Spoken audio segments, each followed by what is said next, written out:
All right, let's see what these contracts are worth. We have Jackson Hole this week, which is very important. It's a once a year type of event.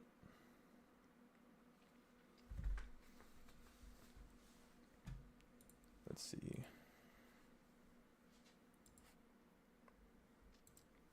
Let me check futures.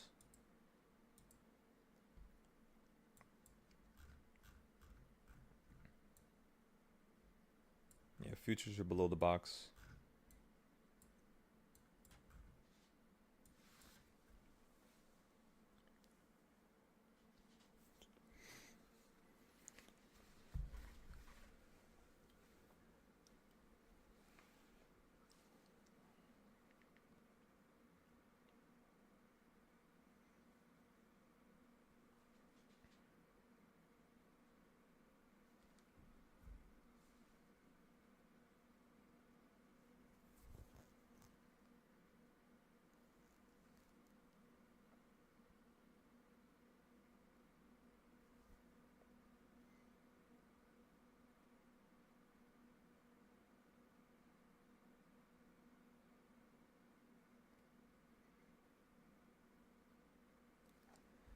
All right, everybody, keep it simple. The one thing I want you paying attention to for the SPY is just this right here.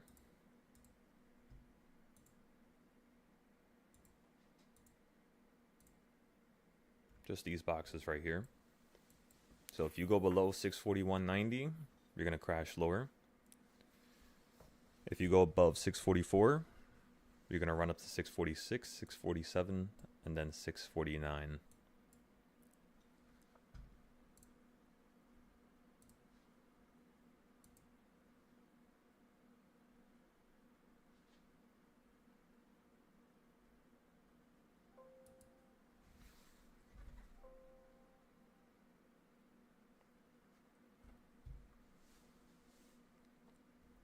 So remember, below 643, anywhere below 643, you're gonna play downside. Anywhere above 644, you're gonna play upside. So since right now it's at 642, you could play downside if you would like to. I'm still currently playing downside right now. This is from Thursday. Actually, no, I think this is Thursday? It might be Wednesday. I think it was Wednesday. We got this.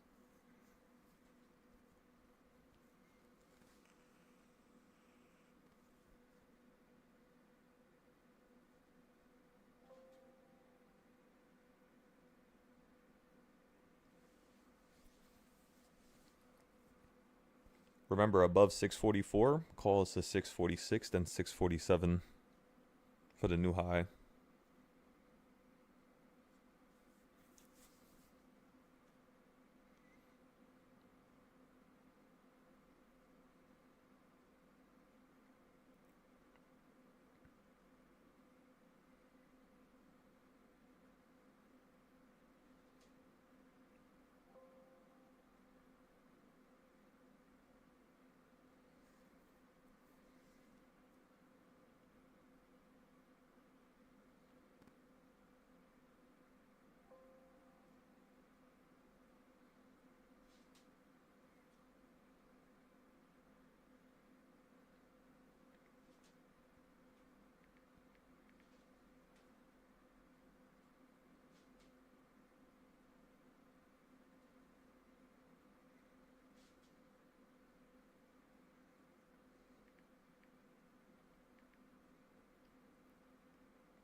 Just give it a second, ladies and gentlemen. Let's go ahead and look through some of these charts here. So diagonally, you're still above the quarter point. Let me go to this one here. Let's make a new diagonal chart for the weekly. Let's go off of those lows there.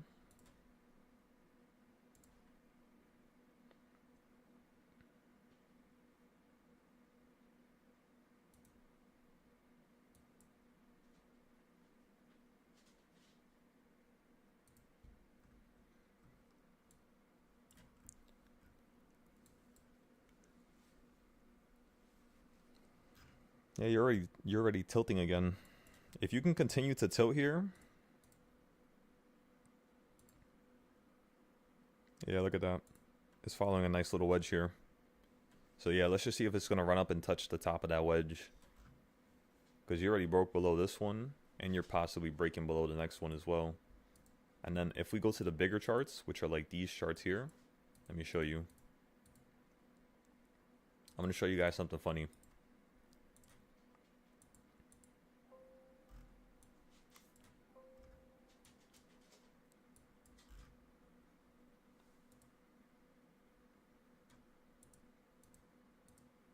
Let me find it first.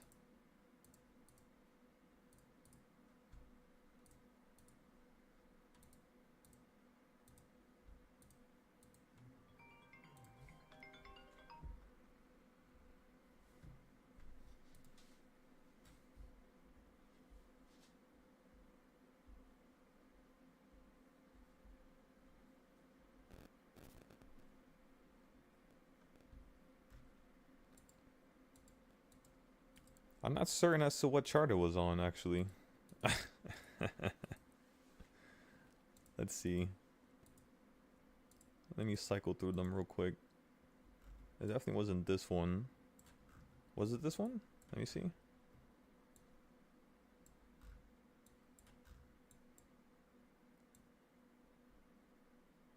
Nah. Alright, so let's go to the main charts. These. It's probably one of these here.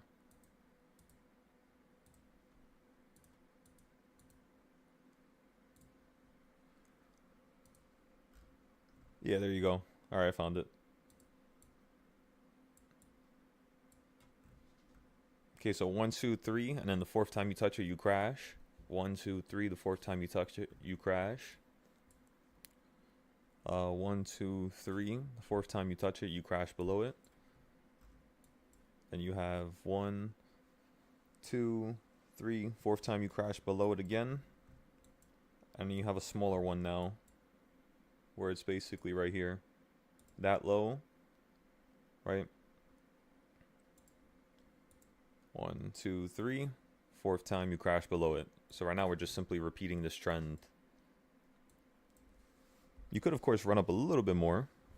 That's not something that's too random or too crazy. But I still want to see if you're going to fall down just a slight bit lower here.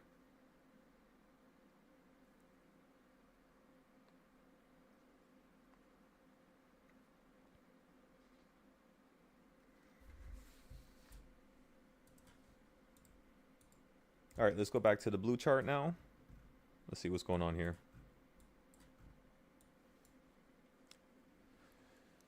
Remember, everybody, we're allowing the market to trend a little bit here because it's just stuck in the same weekly trend. So we want to see it get above that weekly trend of last week or slightly get below it.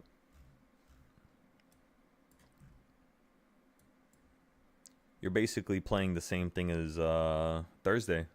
So Thursday we told everybody play calls. But again, we're not saying play nothing yet until you get above the consolidation.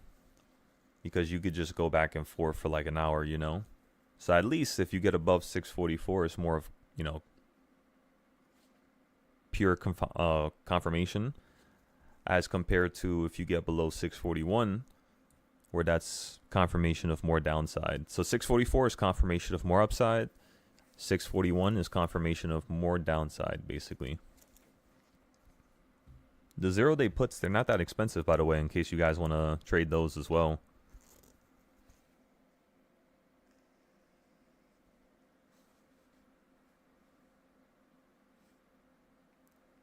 Also, by the way, everybody, Intel is crashing just like we thought. So let me show you the Intel chart real quick. It's just up and then right back down. So if you guys got into those puts on Friday, by the way, I wasn't here on Friday, of course, but if you got into those puts on Friday, absolutely excellent. We're about to get back into the calls again.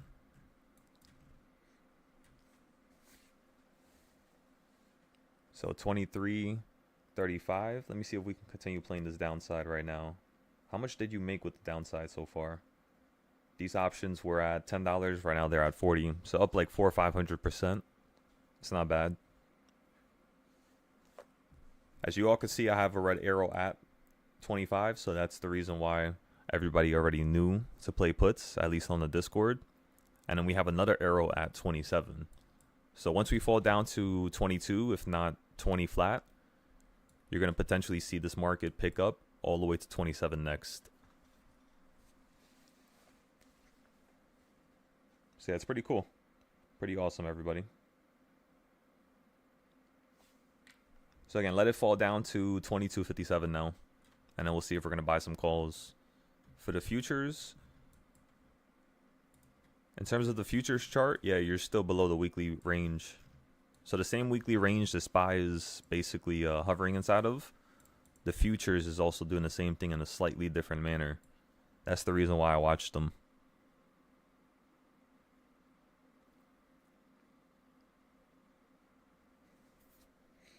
Let's check Tesla. 331.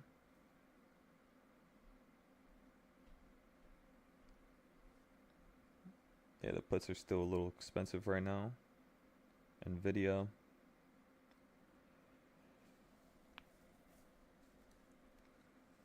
Same thing with those puts.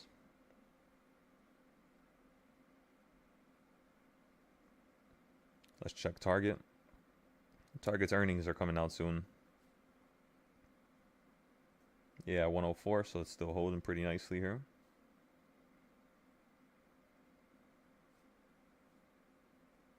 Let's check Unity. 37 from 38.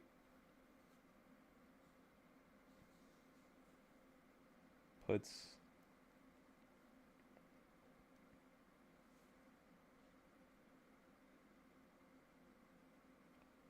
$33.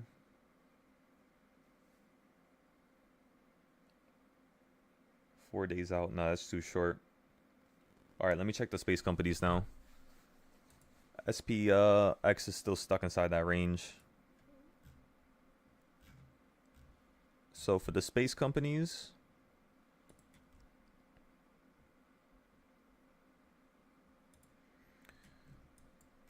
all right, everybody. So for Redwire, we're going to start adding to this for shares. So I'm going to start having you guys add shares on this. As well as, I think it's about time for us to go over all the oversold stocks, like DJT. So if you go to media, and you obviously click DJT, I told everybody to buy DJT a couple days ago at 16, and you're already at 18. This is massively oversold, as you all could see. So yeah, you could be playing calls, you can go long, and there's a couple different names like that right now. So we might as well take advantage of it. DJT, then you have, of course, Target. That's one of the other ones that are viciously oversold. It looks like you're about to run up into the next new high on Target, though, so that's nice. What other company is viciously oversold here? Let's see. Home Depot is not that bad. It's pretty good.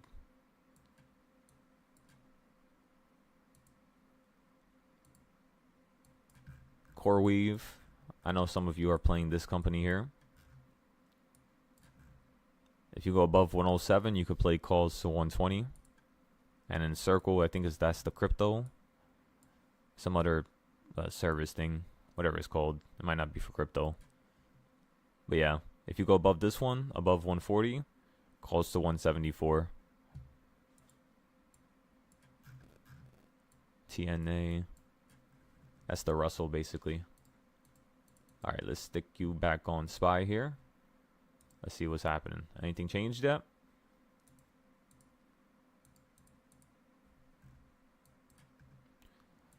So yeah, it's exactly how I stated to everybody earlier. You see how you're viciously running up and viciously you just wiped out everything? Yeah, I don't like that, you know? But luckily, we already played calls in this range, so we already know not to mess with the same range again. Because if you made money a certain way, you might as well not try to trade it that same way again. You know what I mean? You might as well trade it a little bit differently, or if not, try to see how it could be repetitive. See how it could be the same. It's never going to be the same, of course. Like, whenever you have a trend on one day, if you're at the same trend the next day over here, I could see it break below everything now. Because, you know, you held it here, You went a little bit lower, then you held the top end, new high. Then you got stuck in the middle here, where it's not a new high, not a new low. And then here, you finally had a new low, which was lower than Friday. So obviously Friday was not lower than Thursday, but Thursday was lower and higher than Friday, or Wednesday. And then if you look at Tuesday, Wednesday was higher than Tuesday. And Thursday started breaking down that range. So Thursday was the indication that this trend was potentially switching up here, just because of how vicious it got. Especially after you hit the 1/8 point. Now you're hitting the 1/4 point, everybody. So of course, logically speaking, the next area that this market would want to touch next is going to be 639, if not 637. So I'm still looking at 639, 637 as the main placeholders. It's just we got to give this a moment here. Can't rush into nothing yet.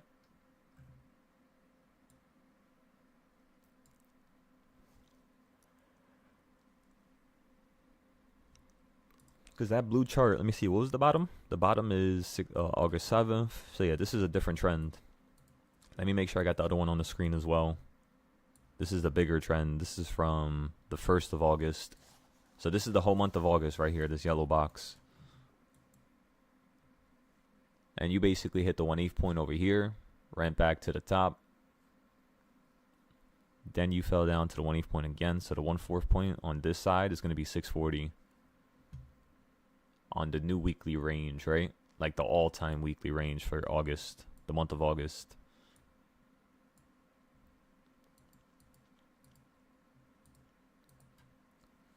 Oh yeah, I just remembered these lines right here that you see on my screen. These are the lines that I drew on Friday.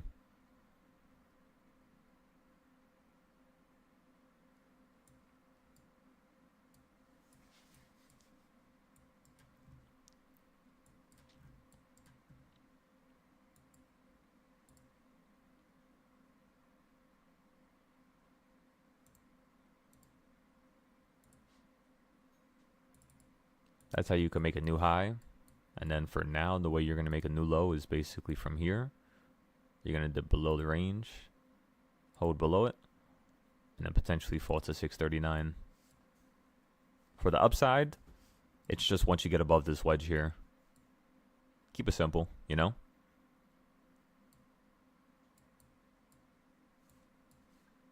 Let's color the lines. Let's make this one like red.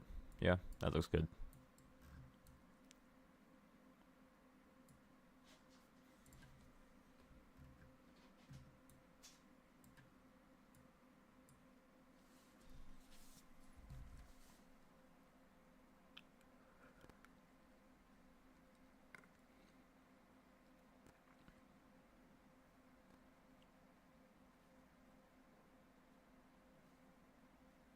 United Healthcare ran up because Warren Buffett bought into it. Or whatever, Berkshire Hathaway.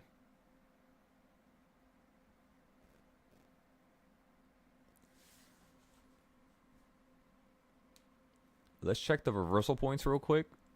I want to see something. Also, we have all the supply and demand zones pretty much laid out.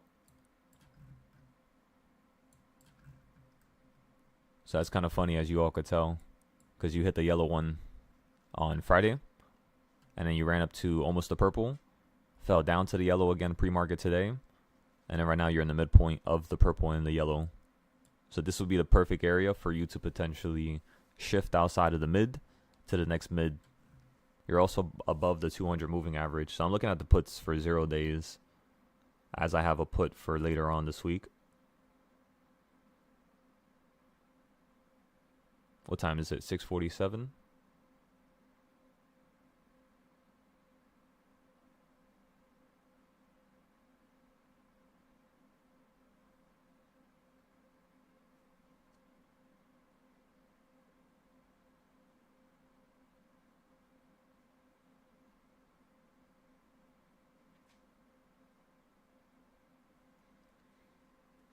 Okay, so I got a 639 0-day put right here. 639 0-day. We're going to test this one first. While again, we still have puts for later on this week. All right, let's post this here. Boom.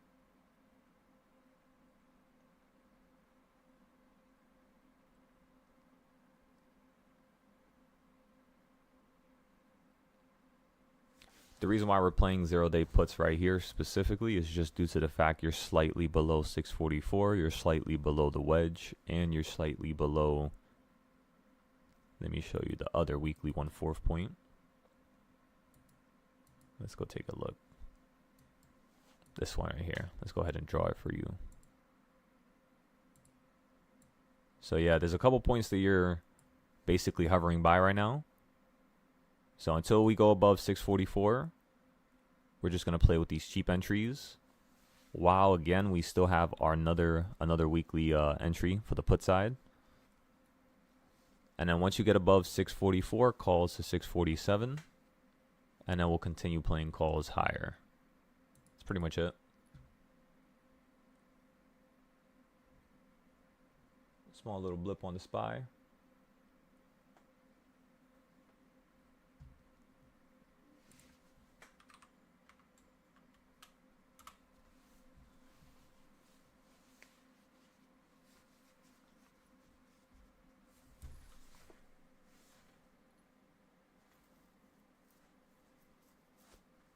All right, let's put the reversal points on real quick.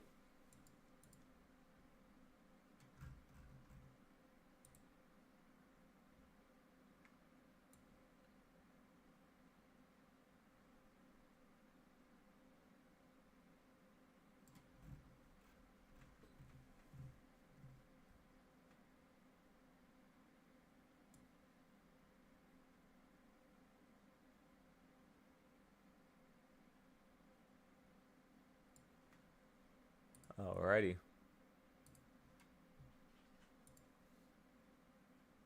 Okay, so reversal 1.5.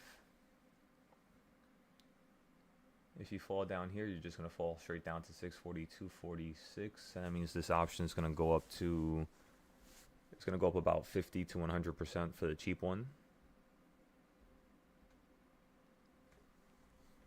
50 to 100%, that's pretty good. It's not bad. Remember, you're stuck at the 200 moving average right now, which is also below 1.5 but above 1.0.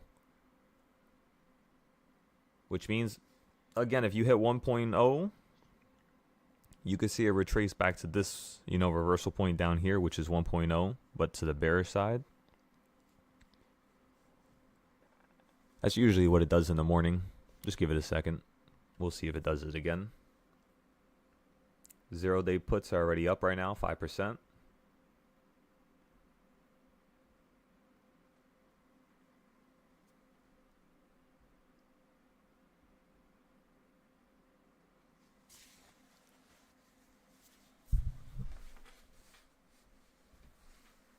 Zero-day puts are up 13%.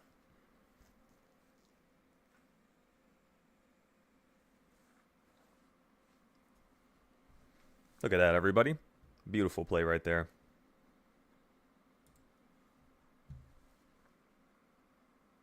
Good job. You could keep holding the puts a little bit longer, of course. We're up 32%. Let's go ahead and take a picture.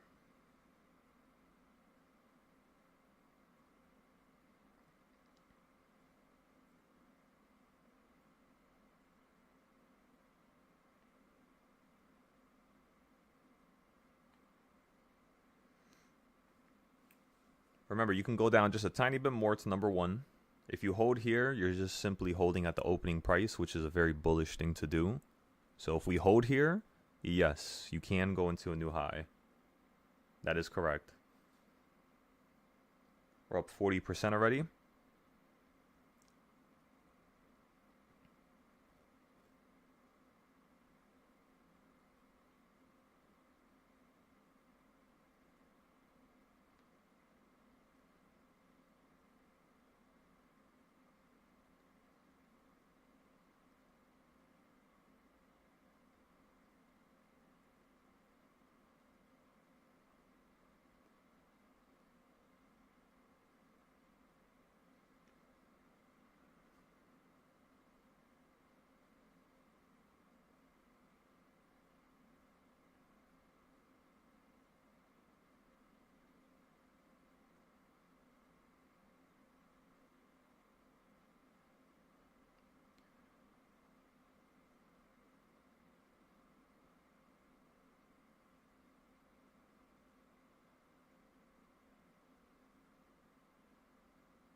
Okay, so you're holding at opening price. Let's go ahead and look at some of these other charts again.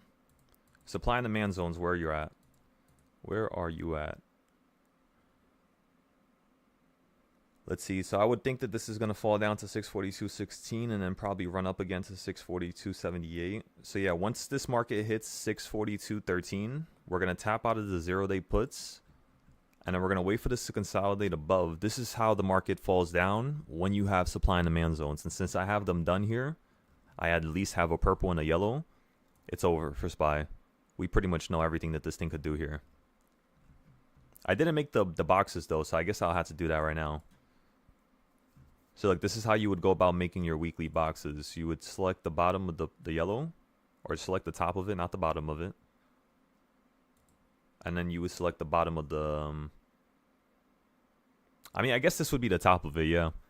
So you select the top of the yellow, but the bottom of the purple.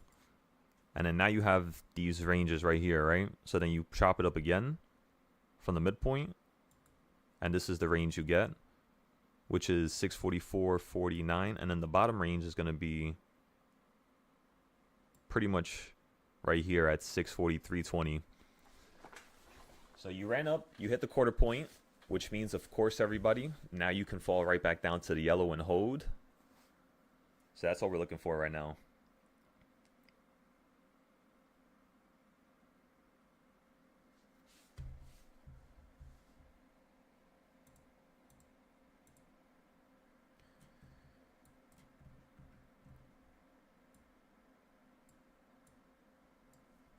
Let's go ahead and fix these boxes here. They don't look that perfect.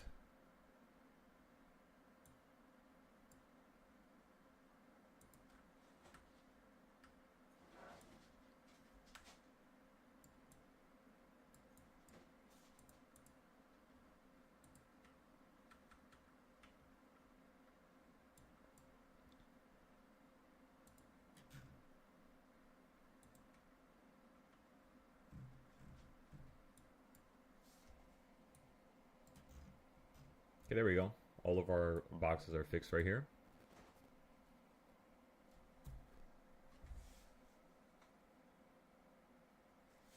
Reversal point number 1 is at 642.46 right now.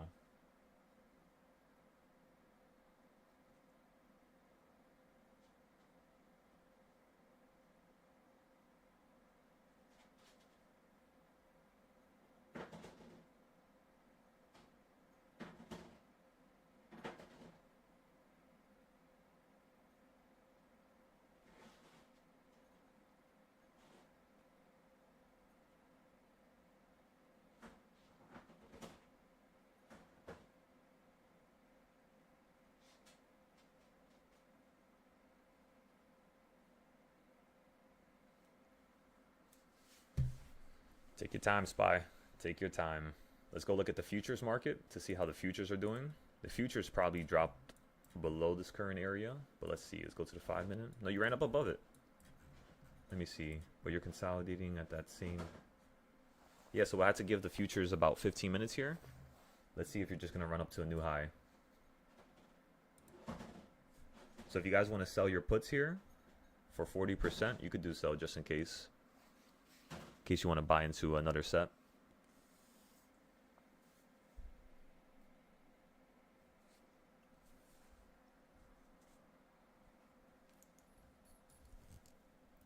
Remember, I'm holding this till you hit 1.0, which is 642.46. That's your first exit. Your next exit's going to be 1.5 down here. And then 2.0. And then, of course, 3.0 on the reversal points. So on and so forth, right?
Again, everybody, all the points of entry and exit are already listed on my screen. As long as you guys focus on getting calls or puts at one of these levels, you're going to be A-okay. And if you could watch my live right now, just make sure that you can, yeah, just chop it up. Everybody can see the screen, by the way, right? Just to make sure.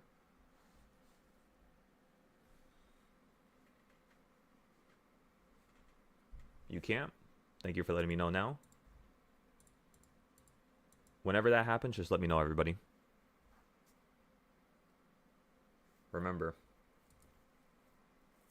So as you all could see, you hit the top of the yellow here. So again, you hit the top of the yellow box. Options were up 70% right there at the peak. Now you're right back up at opening price. So the next thing I want to see is, can you run up to reversal point number 1.5 or 2 to the upside?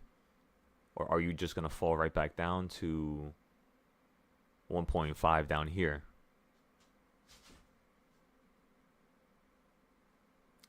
You hit 1.0 here. You hit 1.0 here. So yeah, now let's see if it's just going to get launched up. If not, you're just going to continue to drop out the sky here.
Remember, ladies and gentlemen, nice and easy, nice and slow.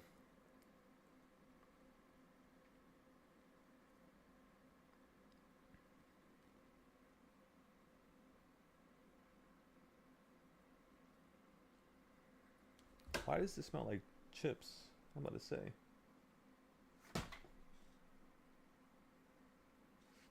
smells like Lay's chips or something.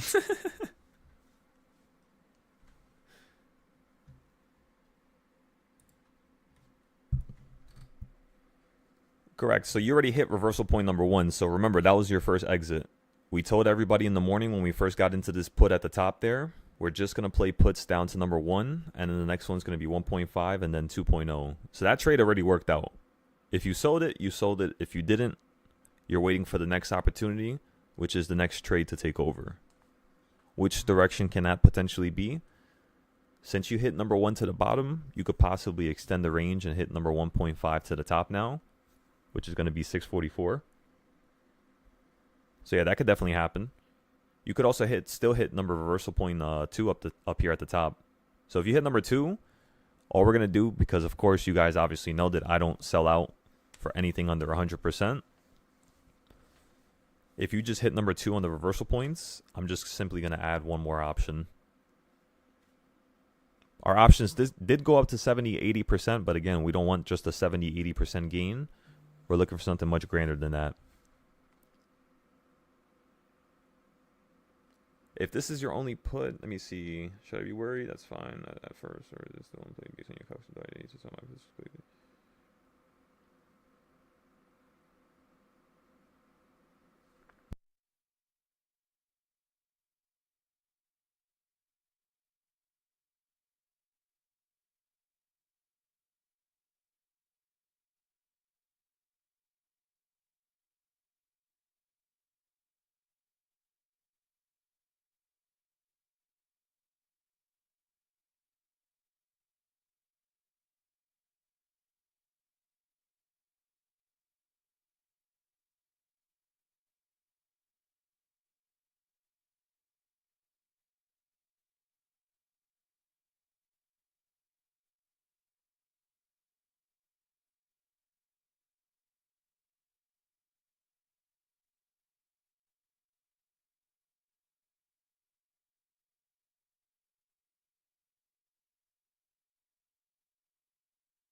Remember, everybody, please be patient. There's no need to rush any entries.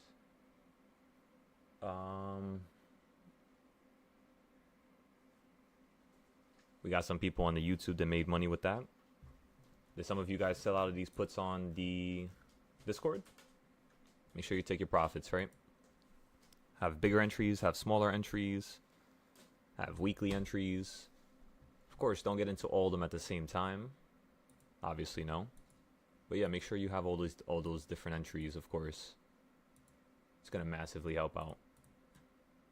On the reversal points, so yeah, you're falling right back down to the yellow. So I'm thinking you're going to fall right back down to 642.08. Let's see if you're going to get that aggressive. Right now, you're just holding on the yellow. You bounce back to the quarter point again.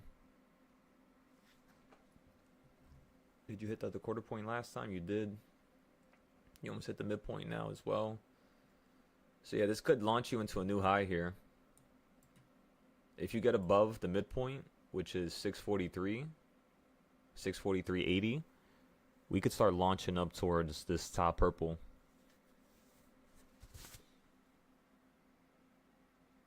Of course, you would hit the bottom of it first. But yeah, you could still hit the purple now. You completed the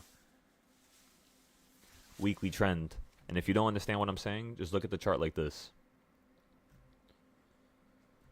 You create this zone over here, but then you listen to a bunch of things here on this day, so we don't create it, we don't turn into yellow yet. Now over here, you listen to the yellow zone. Or basically, it was an orange zone, but because you listened to it this perfectly, and then bounce almost right back up to the purple perfectly, I changed this one to yellow. So again, now you have the yellow one, now you have the purple one. Yellow means calls, purple means puts, of course, right? So right now, what it basically is saying is that you're at the quarter point of your weekly put plays.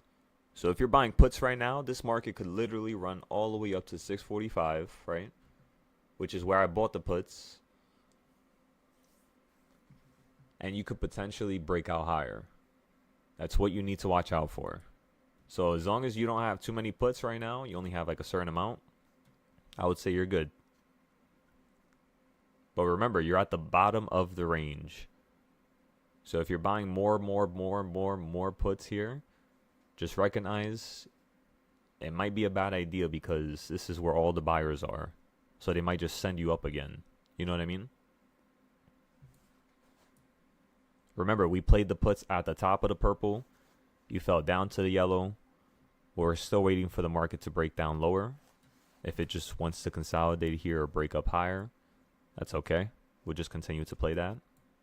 But if it's just going to do what it's doing right now, in my eyes, you could still potentially break out now. Especially if you're opening up at the midpoint, which is currently where we're at right now. Right? You open up like at the quarter to mid, then you hit the mid. So you could just literally fall down to here, which is 641.50. Because that's the next middle zone. How do I know? It's because if you put this at the bottom, it matches up very closely with that level there. You can actually go a little bit lower, 640.99. Just using the same range from the top, right? Because we don't have no ranges down here. Nothing has been that good in terms of a buying point. Maybe you could say this one here. Yeah, you could say like this zone right here. You guys sent up once, twice, 3 times,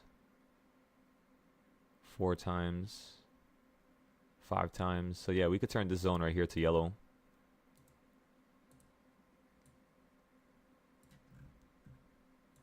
So yeah, if you fall straight down, that means there has to be something here that's purple. Yeah, one of these zones here is purple. There's going to be either a new one that's purple here, or this one right here is going to turn into purple. Which is kind of crazy because, yeah, that means the mid-range would be actually around 640.80, hypothetically speaking. So again, this is the more advanced way of charting. Most people will not be able to chart like this for at least another year or two. It's, so we were up to,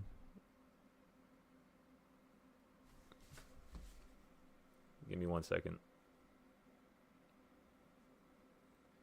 If we run up to 644.30,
All right, everybody. So I just sent a message into one of the chats here, but I want to read it for everybody. So the main goal of you watching me right now in the background is to cross correlate the charts that you've made. That's the main purpose. That's all you want to do here. You shouldn't have to stare at my screen all the time because you should already have these charts done, at least for those of you on the Discord. For, of course, everybody on the YouTube, what you're going to do is you're basically going to cross correlate the reversal points with your weekly ranges. Now, what's the purpose of this, right? The purpose of this very simply is to add to what you can't see, right? So if my chart just looks like this and I just have the 200 moving average, I don't really have any direction. Of course, if I know how to trade with flow, yes, you could manage here just with the 200 moving average and the EMAs. You'll be able to recall a certain, day a couple weeks ago where you did something similar. Like for instance, if you're just wedging below the 200, you can have a moment where you just explode up here. You pretty much just get to this high up here. Which, yeah, that could be the case, right? You have a tiny little gap right below us still. But yeah, if the market just wants to go a little bit higher, you could definitely do that. What I'm looking for, though, is to use these reversal points, right? And then use another trading style. For instance, this is one of my other trading styles right here. What this trading style basically means is, as you all could tell, for those of you who know how to use CS zones, you probably look at this and we're just like, oh my god. And no, yeah, CS zones, the way you play it, are on the bottom right. So that's the difficult part, is that with everything that you use, you have to understand that it has its own way of being traded. So that's why a lot of my screens have so much text, because I'm trying to explain every single possible aspect to the point where even if the trade that I get into is a loss, how can you continue to play the upside to look for, an entry so that you could, lessen your losses, get some profit, and potentially walk away with a really good percent if the market keeps blowing up, right? And you just do it with the bottom right trading style. So that trading style basically says, if you're at the top of these boxes, like right here, this is where you want to be buying your puts. So right there, as you could tell, you ran above the box. Look at the red box down here. I'll blow it up for everybody to see.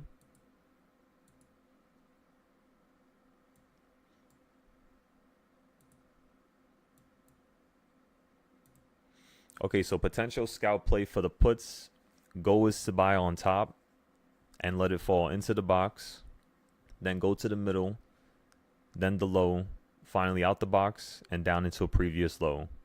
I just realized that rhymed. What the hell? That's so random. So look, stop losses below the box, sell 95%. And then the middle of the box is also a place to add a stop. Let's see, did it work? Let me make it smaller. Let's put it back in the corner. So as you could tell, you made the box here. Then you hit the bottom. So that was an entry. So you could have got calls right here at the bottom, of course, when we first fell down. Which again, we mentioned it to everybody. You could potentially get certain times where you're just zipping right back down to the opening price. So remember, that's an entry.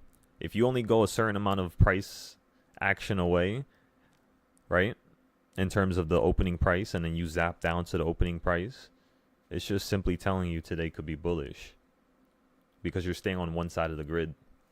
The only thing that opened up the bearishness was number one, on the bearish side being touched.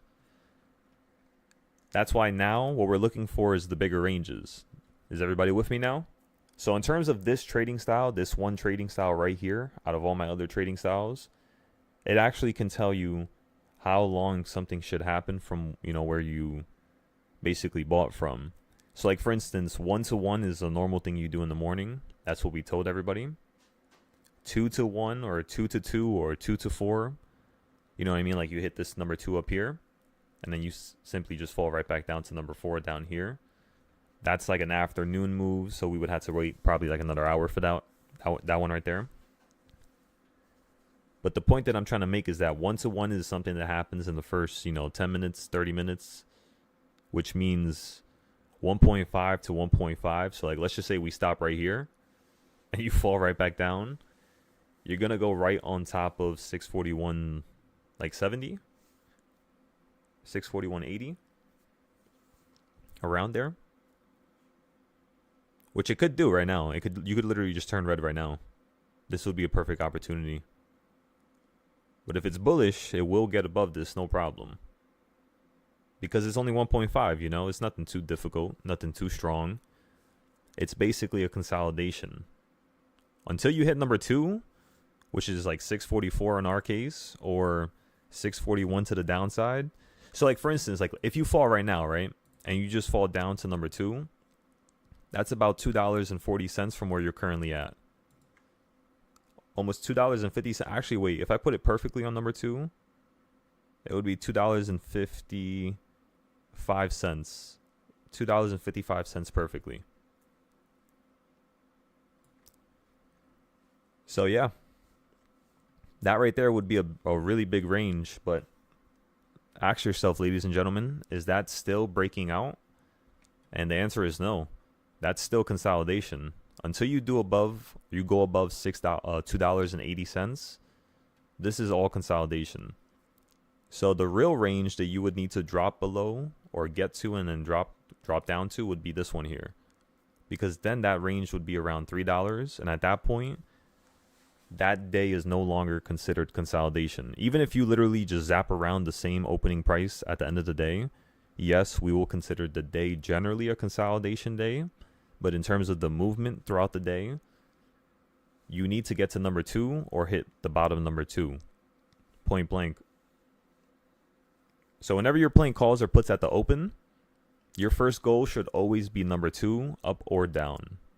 Regardless of what direction you pick, if it's the same direction as me, just always make sure your strike price is number 2, up or down. As long as you could do that, I'm telling you, the profit's going to be ridiculous every time. You say your DJT. Oh, so you got into the DJT options, whatever you called it. Let me see. Did I type something for DJT into the Discord? Let me see. DJT. What did I do for it? I forgot. Oh yeah, DJT plays. When was this? 14 days ago. I should have posted this to the Patreon. That's my bad. Because that was a really good play. Completely forgot about it. I'm pretty sure I was going to do it that day too, but I forgot. Intel 3. Yeah, those Intel plays were amazing. And then we got Target. And then this is here. Okay.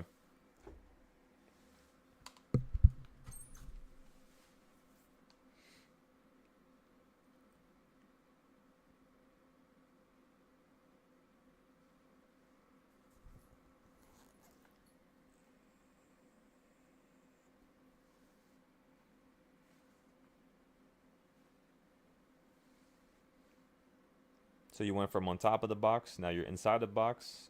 So if you hit the middle of the box, you could put your stop loss, which is going to be right below the 200. And then, of course, you could sell 95% once you hit the bottom, and you could just leave 5%. So the halfway point, you would always sell half, right? Let's be honest here. Halfway point, you always sell half. At the bottom point, because at that point, that would be a pretty big move. You would be up like 60 to 80%. You could sell 95%, and then you could leave 5%. If you still drop, you're still going to get rewarded. It's almost going to be as if you held your options for like, you could say like 150%. You know what I mean? So whenever you have a runner, the purpose of that runner, just so everybody could hear loud and clear, this is why I hold runners. So if I have 5,000 in the market and my 5,000 turns into, let's just say 7,000, I will sell half of it instantly, right? So that's bringing my total from 7,000 straight down to 3.5K, which means I'm still at a risk. I could still potentially lose my house money, which means when is the next best location for me to tap out? The bottom point. Because of course you want to make some money. So like, let's just say if this starts running above the midpoint, You could be like, you know what, I'm just going to sell out just in case, and I'm just going to wait. And in our case, and in our scenario, as you all saw right there, boom, you're at the bottom. Now I would sell 95%. Now I would have a profit, meaning I would sell around $3,000 worth of that, and I would have just $500. Now with that last $500, my goal is just simply to sell it at $6, maybe $7, maybe $800. But I am not going to sell that thing at $0 because I am not going to lose $500 just from one play, because that's literally what happens. I've seen it happen so many times that people don't even see it happening to them, where they'll have 5 plays, they'll sell 4 of them at, 80%. And because the last one is worth, $80 to $90, they don't sell it, and it keeps dropping all day. And it basically just took all their profit and like 5% of their initial account. And they slowly just get chipped away. They're getting into good trades. It's just the way that they're exiting, they're trying to exit with, an unbalanced thought or unbalanced mindset, which is not what you want to do here. You want to have everything be balanced. So again, you see how you fell at the bottom and now you're running up again? What do we call that, everybody? The green box. Whenever you're at the bottom, that's where you buy calls. You see how it's just happening back and forth, back and forth, back and forth? I've purposely made this trading style specifically for consolidation days. That's why it's called consolidation snap, CS, right? That's the meaning of CS, is consolidation snap. This is supposed to show you where you're going to consolidate and then how it's going to snap within that consolidation. And for some reason, I don't know how, this is the only trading style that I've never needed to improve ever. The first video we've ever made for it is still the same way we trade with it. The rules are literally the same as well. It's the weirdest thing in the world. I think it's just due to the fact that it's such small price action that it attacks. It's just like you can't really go smaller than this unless I'm using like the 1 minute. Let me see something real quick. Maybe if I'm using the 1 minute, let's create a 1 minute trading style. I think we should do that today, because it looks like today's just swinging back and forth from the bottom to top. So we're going to create a new trading style specifically for the 1 minute. Because if I'm thinking about it right, the 5 minute, this is probably the smallest that it can get. And that's the reason why I can't improve it right now. Because whenever I improve stuff, I tend to make it more specific. So like you dig deeper and dig deeper and dig deeper. I don't generally do the big picture. Actually, no, we kind of started with the big picture, if you really think about it, with the monthly boxes. So like when we started those videos last year, when we first created this trading style here, right? Obviously, everybody knows about this. This is when we created it, which was around August of 2024. And yeah, look at how many times we used this throughout the year of 2022 to predict the market falling down. So like literally just measure this right here. Look at how crazy this is. First, bring it to the midpoint. Why is that the midpoint? Obviously, you all could tell, right? So the reason why this is green is because orange is the range that we measured. Pink is the bearish range. Green is the bullish.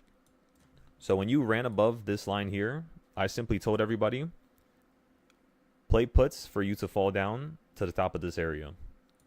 And the reason why I did that was because on my other chart, that was right around the quarter point.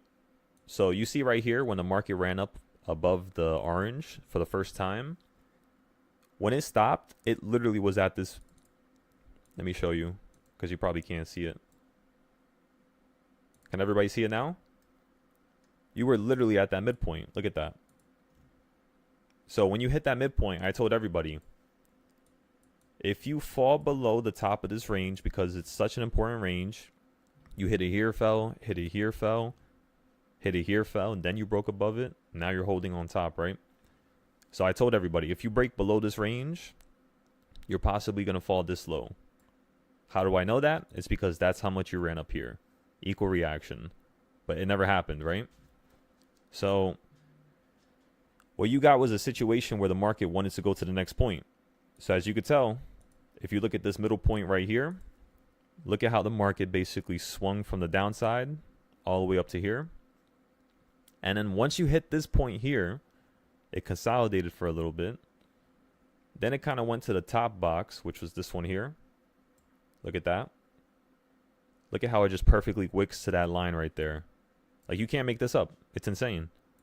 And then once it does that, then it wants to fall down to the low again, but it doesn't want to hit the absolute bottom because it's trying to establish that it does not want to go lower. When the market does that and you hit the bottom here, then you hit the bottom here and you start gapping up, if you realize you're in this type of setting right here, you need to understand that yes, you are below the previous weekly ranges, right? Because there's a weekly range. This is like the monthly boxes that you're looking at, right, everybody? These are all monthly, even those yellow boxes. However, if I go ahead and go here, this would literally be October 2024's weekly range. I would have made it just like this. Like that. So I would have told everybody, the second you get to the top of this range here, we're going to play puts. However, as you all could see, you hit the top here, and then you hit the bottom here. That's what I just measured right now. So let's just say my random measurement is how I would have measured that week, which is just from a top to a bottom, right? You hit the midpoint here, you fall below it here. The second you would have got above this area here, I would have told everybody to get into calls because I know you could just pop into a new high. And the reason why I know that is just simply because if you look at the ranges here, you always do the same thing. Like, look at this weekly box here. Let's just say you grab this high and this low, right? To see how to play the upside. The second you get above that midpoint, you just continue to play calls to the top. Because above a midpoint simply means more bullish, in my opinion. That's what my trading styles have shown me, at least. So as you all saw, when you ran above here, I was very confused because I was just like, all right, let's just sit this one out. Some of us played puts here because FOMC was right here. You see where my cursor is? That's FOMC. That was the Fed talking right there, or Powell talking, whatever you want to say. And then you fell here. When you fell here, I told everybody, you're probably going to shift right back up to the top point. If not, just basically do exactly what you just did here, which is 600. So at 580, I told everybody go long, 30 days out. And as you could see, perfectly smacked it out the park. And these are the same ranges. So if I go to the right side here, this is the same thing I'm trading with. You could say with this chart right here. Let me show you. I was just about to say it should have been that one, but nah, it's not that one. Let me see. It's monthly chart number 4. Oh, monthly chart number 2. I bet. So look, if you look at this chart here, we're on the 15-minute right now, but we can go to the 5-minute. I'm also going to have to refresh it.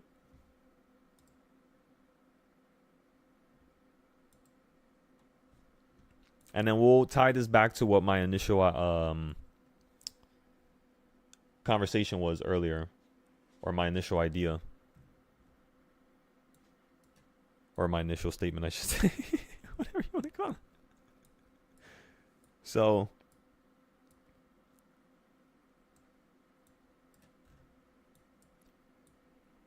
if you're looking at the ranges just like this, right, everybody? I have all the buying points for calls as well as all the selling points for puts, of course. The way you play the puts is just opposite. I also have some mini ones down here, but I got to fix them and add some more because you started breaking out into new highs, right? So yeah, every single one of these opportunities here, you could switch it for the puts. That's the reason why I made them this way. So for example, right here it says calls above 630 all the way to 644. 634 then 644. So if you are at this level here, you would basically be able to play a 5-day option, $100, right? Max. 5 days out, and you would be looking for this to fall down near 634. If not somewhere in between. So this is the same thing I just showed you with that other chart, but this is the more, you could say, maxed out variation of it. In fact, number 4 is pretty insane as well. Let me see, did I ever update it? Oh no, number 3 was supposed to be it. Oh, I turned it off, that's why. Yeah, I turned them off. Let me see. Let me see if I could bring them back online for a second.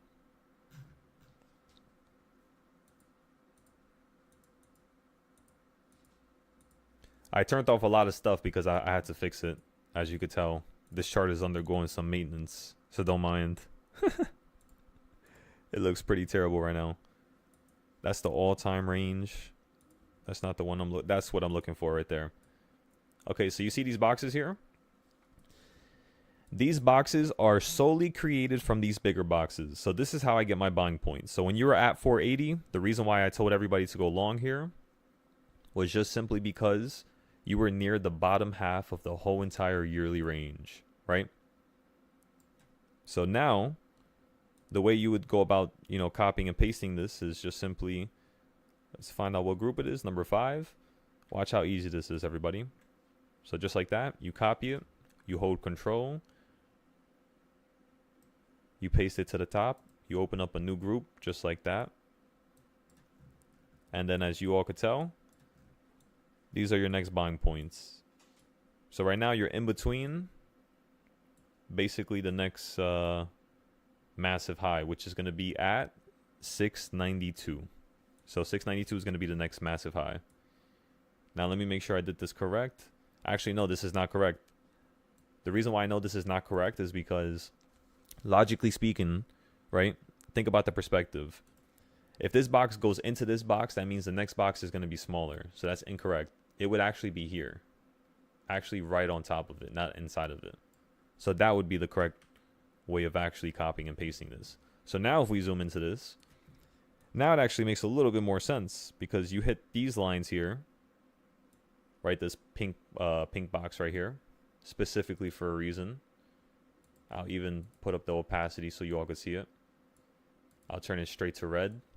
So you hit that red box, obviously, and then you fell below it. So now we could just be falling on top of this box here. It's just it's doing it so slowly. It's just trying to kill all the momentum on both sides. Even the puts, like the puts, they're basically the same price as this morning.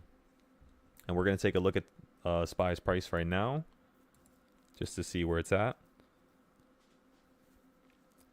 Yeah, they're pretty much the same thing. But remember, pay attention to the CS zones. They're going to show you direction. And the reason why I brought up all those charts, right? The reason why I'm bringing up all these different ideas and trading styles is because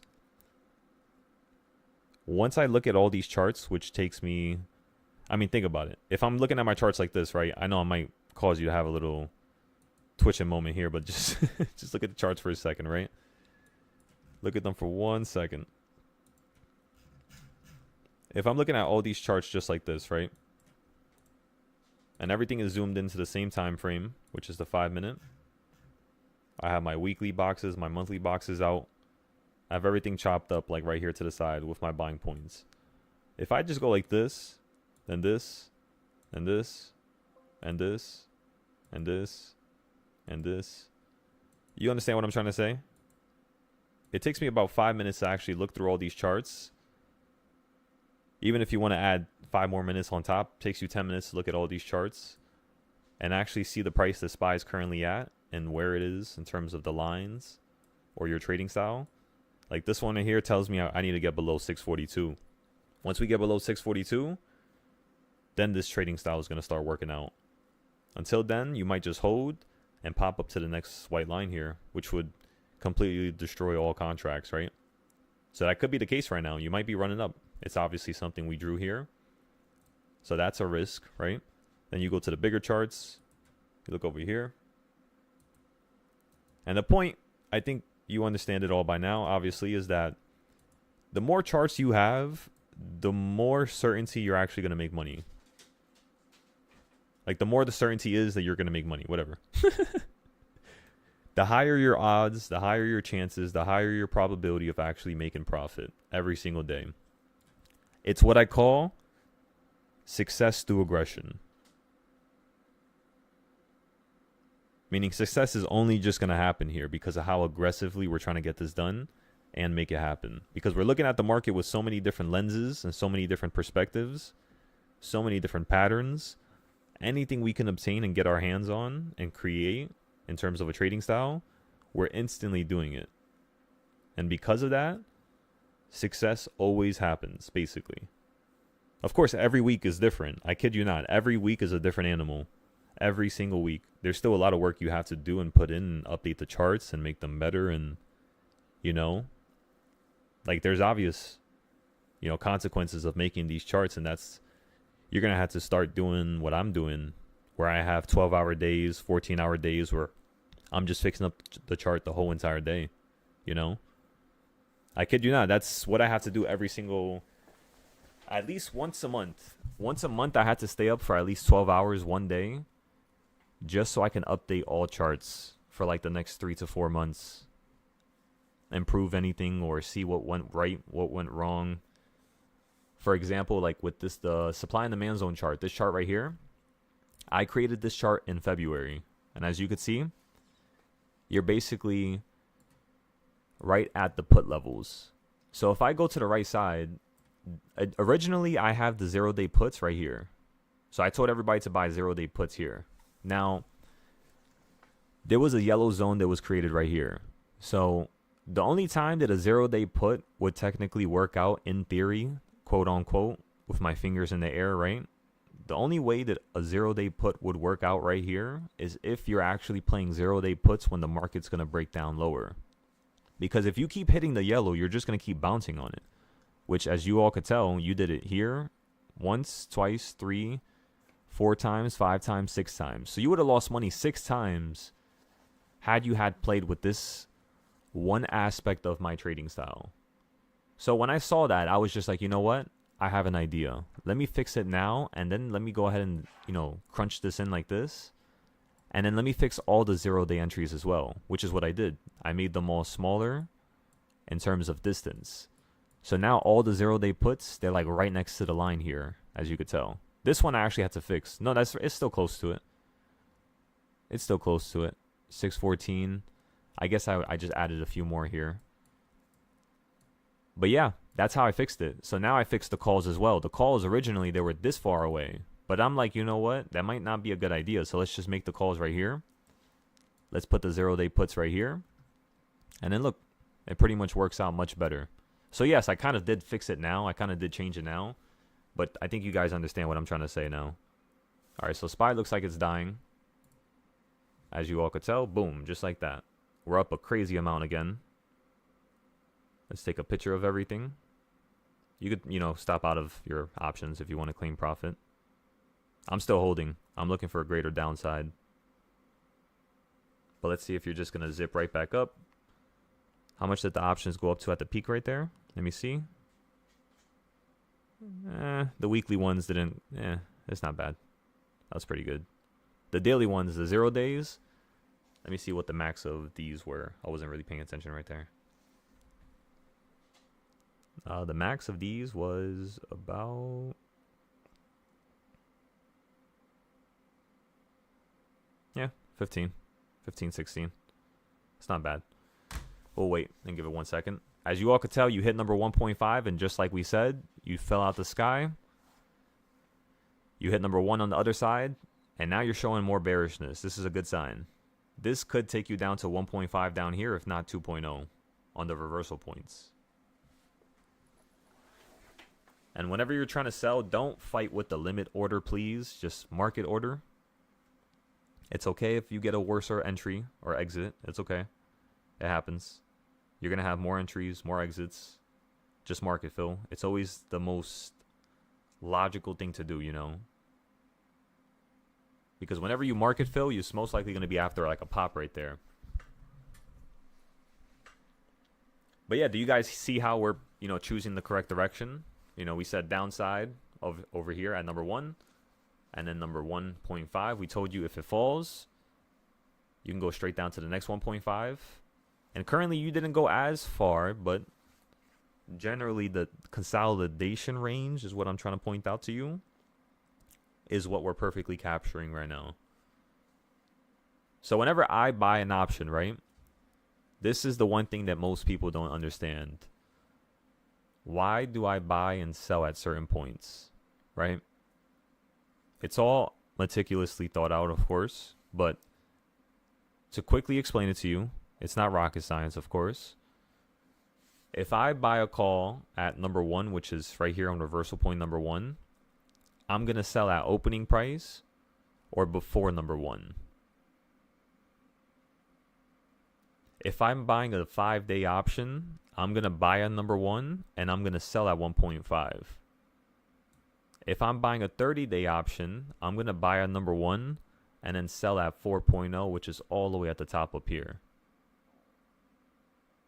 So there's different variations of me wanting, and the reasoning that goes behind me buying certain options every single day is all specifically different just due to the ranges, the 200 moving average, and all that other good stuff, right? So remember, that's how you want to play your options. If you're buying a 0-day option, in theory, you should just be playing reversal point to reversal point. So like 1 to 1, 1 to 1.5, 1.5 back down to number 1, then 1 to number 1 down here. You know what I mean? That would be the safest way to play. You would actually always be profitable that way. Unless, of course, like let's just say you get above number 1 and you're trying to play to number 2 and it just falls down from 1.5. Like you could say 1.7, like in between number 1.5 and 2.0. You could say you might just run up into there and then fall out of the sky again, which could happen. It happens plenty of times. Like, for instance, look at this right here. You hit 1.0 and then 1.5. It's kind of like you hit 1.25 right here. You hit, like, in the middle of these two reversal points, and then you pretty much just ran up. So that would have captured some people unless you were looking specifically for that smaller reversal point. So, yeah. What I would say is just patiently wait here, everybody. We got some good plays, some good ideas. The ranges that we chose to play in terms of downside are absolutely phenomenal. And if the market wants to go up higher, so be it. We're waiting for 644 flat. Simple as that, everybody.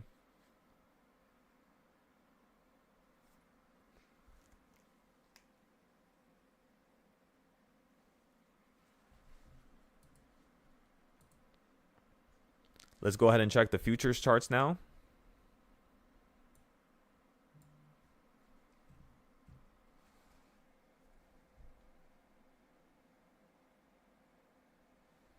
Let's see what's going on here.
$643.37, everybody. So let's go to another chart here. I want to show you something. We're going to use this chart here for an example. This chart is basically the 13th, the 14th, and then we're going to update it for the 15th, of course. So that's 13th, 14th, and 15th. That is your current weekly range from Wednesday of last week till today. So if we look at this on the 5-minute now, the one thing I want you all to consider is this is the current range right here. So you hit the bottom, you hit the top, you made these highs. Right now you're at the bottom quarter point. So generally, yes, this market is more bearish right now. That is correct. In terms of the weekly from last week to this week, like our current range right now, yes, it is bearish. Once you get above this weekly range right here, which is going to be 644, as you could tell, everything is for some reason pointing to 644. That's why I'm using it as a point of entry for more upside. That's when you want to continue to play the calls. For now, if it's below this box, you just play puts, which is basically what we're doing. The only thing you need to understand now is what are the perfect points to buy and sell from. So like, for example, even if you have these weekly ranges, the one thing you're going to start to see and start to realize is, wait a second, where do I get into my entries? And that's the thing, everybody. You're going to get into these entries at these points. So at these fractions, so like for instance, this one right here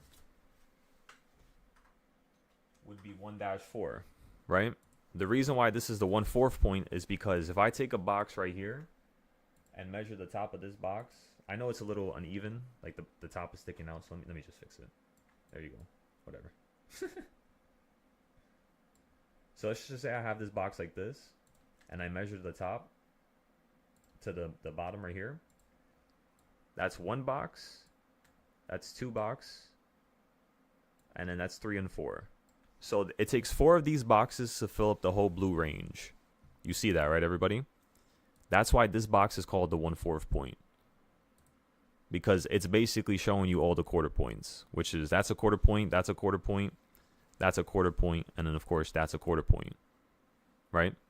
Because you don't count the first line when you're counting quarters, right? It's 1 quarter, 2 quarters, 3 quarters, 4. You see now? Or if you're starting from the top, it's 1 quarter, 2 quarters, 3 quarters, 4, which is the whole range. So that means these boxes, they actually show you what the quarter point is, but they also show you what the 1/8 point is. So I don't know if you guys noticed this, but the way I have you measure these fractions is actually in a certain delicate manner. It's actually just due to the fact that these are actually the 1/4 boxes right here. These are actually the 1/4 boxes. But if you really think about it, if you have a midpoint, it chops it up into 1/8 because that's half of 1/4, right? Or that's like, you know, basically you going and splitting up 1/4 again. It would basically turn into 1/8 if you do it, you know, evenly, you could say, with an even fraction. And then if you split up the 1/8 fraction, of course, you're going to get the 1/16 fraction. These are like, let's see how big this box is. That's only 70 cents. So that's crazy. If you play with these ranges, you probably would always be profitable. So like, let's just say if everybody here on this Discord and everybody on the YouTube specifically just traded with these 1/16 points. So like, for instance, you traded with the halfway point to halfway point, or top point to this top point. I'm pretty sure you could tell how many entries you had here. So yeah, that's crazy. This is what I'm trying to get everybody to learn. I want you guys to specifically learn this. And then once you learn this, you'll be able to make money any single time of the day, any single time of the year, any single stock, because you trade them all the same way. Like for instance, let me go to the QQQ and show everybody how to trade it within 5 minutes. Remember, I don't look at QQQ ever. So look, that's your new weekly range, which is from today's. Stick to it. That's your new bottom. Bring that to the side. Go to the top. Measure it like this. Measure it like that. Bring that to the side here.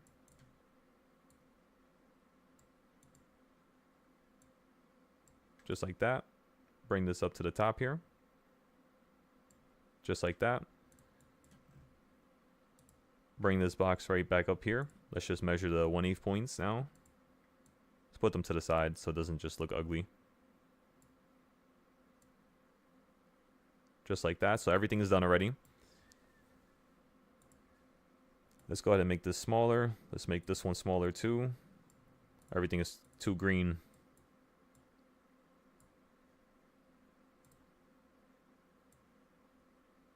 There we go. Looks a little bit less crazy now. Alrighty. So now what I would do is I would simply just take this box because you're really close to the weekly low, and I would just copy it to the bottom. And then I'm going to change the whole entire color array to a different color so everybody can clearly understand it's a different area. And then I'm going to copy it to the top as well. And then as you can all see, now you could perfectly understand the weekly ranges. So when this breaks out, it needs to get above 583 on QQQ. If it's trying to break below, it needs to get below 575. So that means where we're currently at right now is we hit the midpoint here, then you fell down to here, then you hit the bottom here. So then you ran up to the quarter point. Actually, you didn't run up yet. So you didn't hit the quarter point yet. So you can still run up a little bit higher here on QQQ. And then if you want, you can get puts specifically at 578. Just because it looks like that would be the next best area, right? Like if you make a daily wedge like this, it kind of matches up almost with this 578 area. So yeah, if I'm buying puts on QQQ, point blank, I'm buying puts right here, as you can all tell. And it's all structured. It's just this box right here. It's no hard ideas, no crazy ideas. This is what I want everybody starting with in terms of how they trade. Everybody here on the YouTube and on the Discord should be trading with this. You guys got it? It's easy? Easy to understand? Give me a thumbs up. Give me a thumbs up if you understand. Give me a thumbs down if you don't.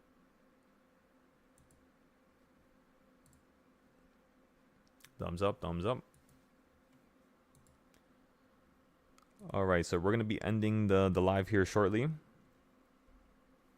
We're just going to wait for some ideas to work out here. We're going to see if this is going to pop up to 1.5 again, or just simply fall back below the yellow box. You hit the bottom of the yellow, so again, you finish one of the trends that we were supposed to complete. The next thing I want to see is you basically now fall from here to 642.10. That's all I'm looking for right now. 642.10.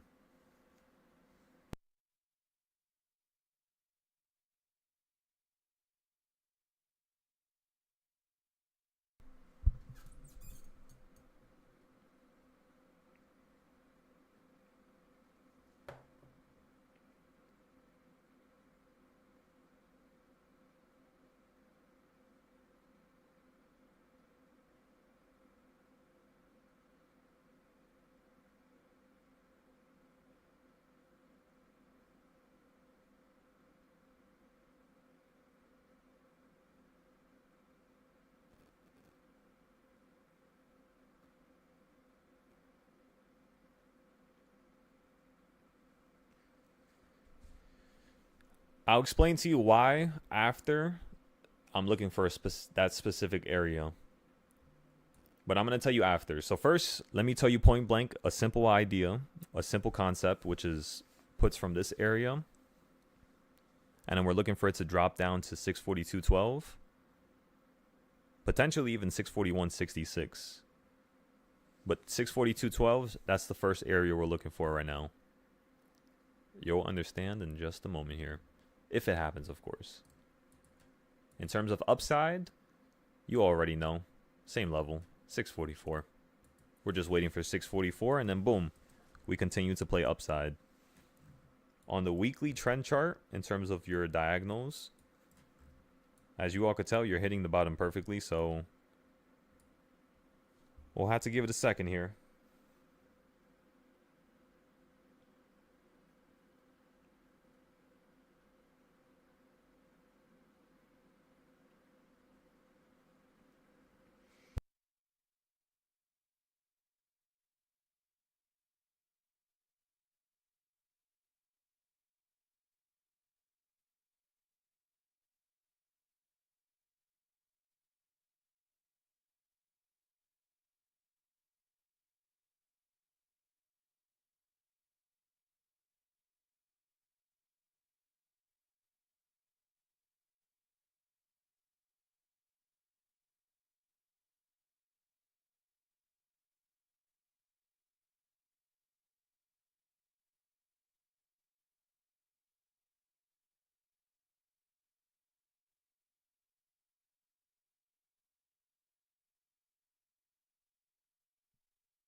Okay, so again, everybody,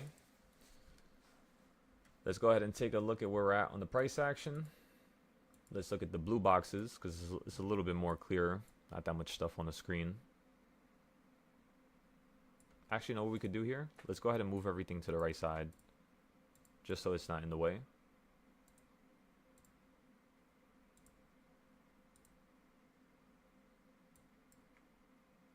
Boom. And then let's go ahead and select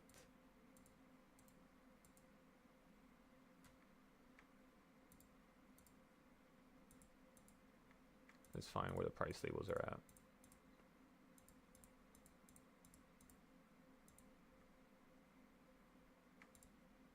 Let me just do this real quick.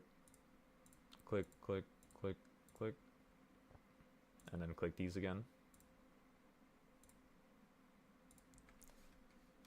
Now move it all to the right. Just like that. We can actually leave it like this. Let's just leave it like this for now. And then let's fix these price labels. Make it all nice and neat. Excellent. And then let's go ahead and move this box to the right. But I'm going to make it a smaller size. That's way too big. Move this box to the right. Oh, that's the wrong one. Move the bottom one now. Just like that. Make it smaller. Then make the bigger one. Just like that. Because this right here is the 1/2 point. Right, everybody? So again, that's the 1/2 point. You have the 1/4 point. Then you have the 1/8 point. I think this is pretty easy to understand, right, everybody? You should all have the same range done on at least one of your charts.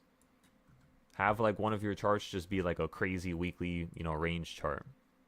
Kind of like how this one is here, where I'm chopping up every single possible weekly range.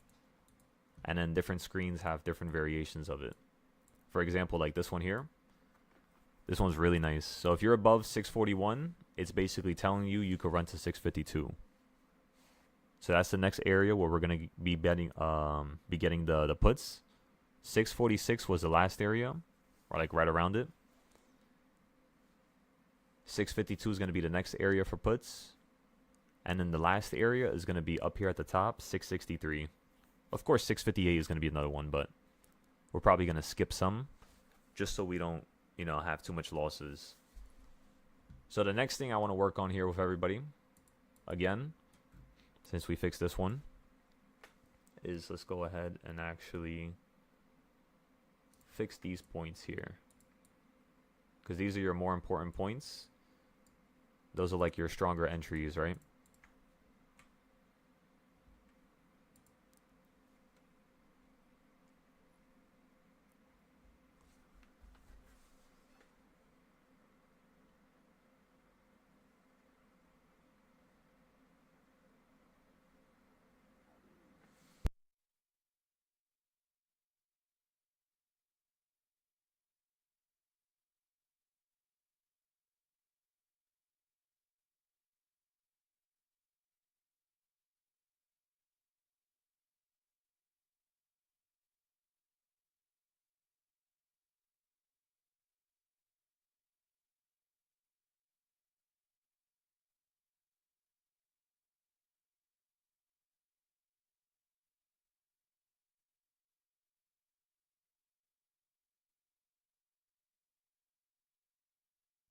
Let's go to our reversal points and see what's going on here.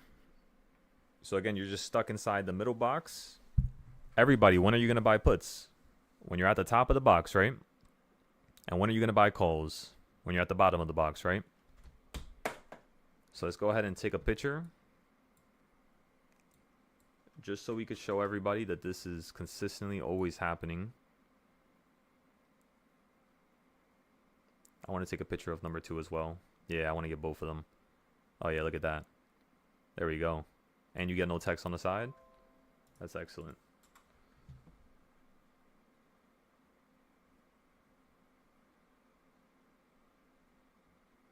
Okay, so now the one thing I want to do here is go there.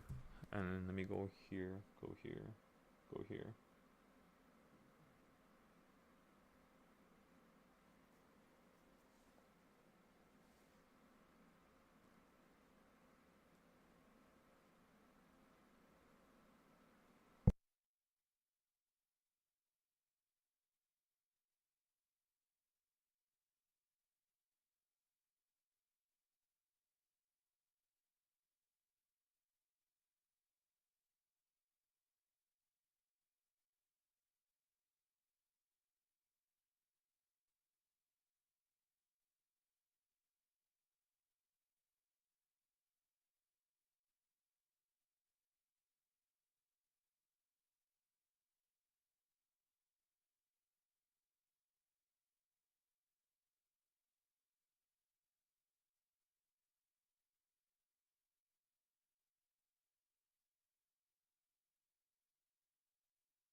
So yeah, everybody, this right here is the CS zones in its finest glory.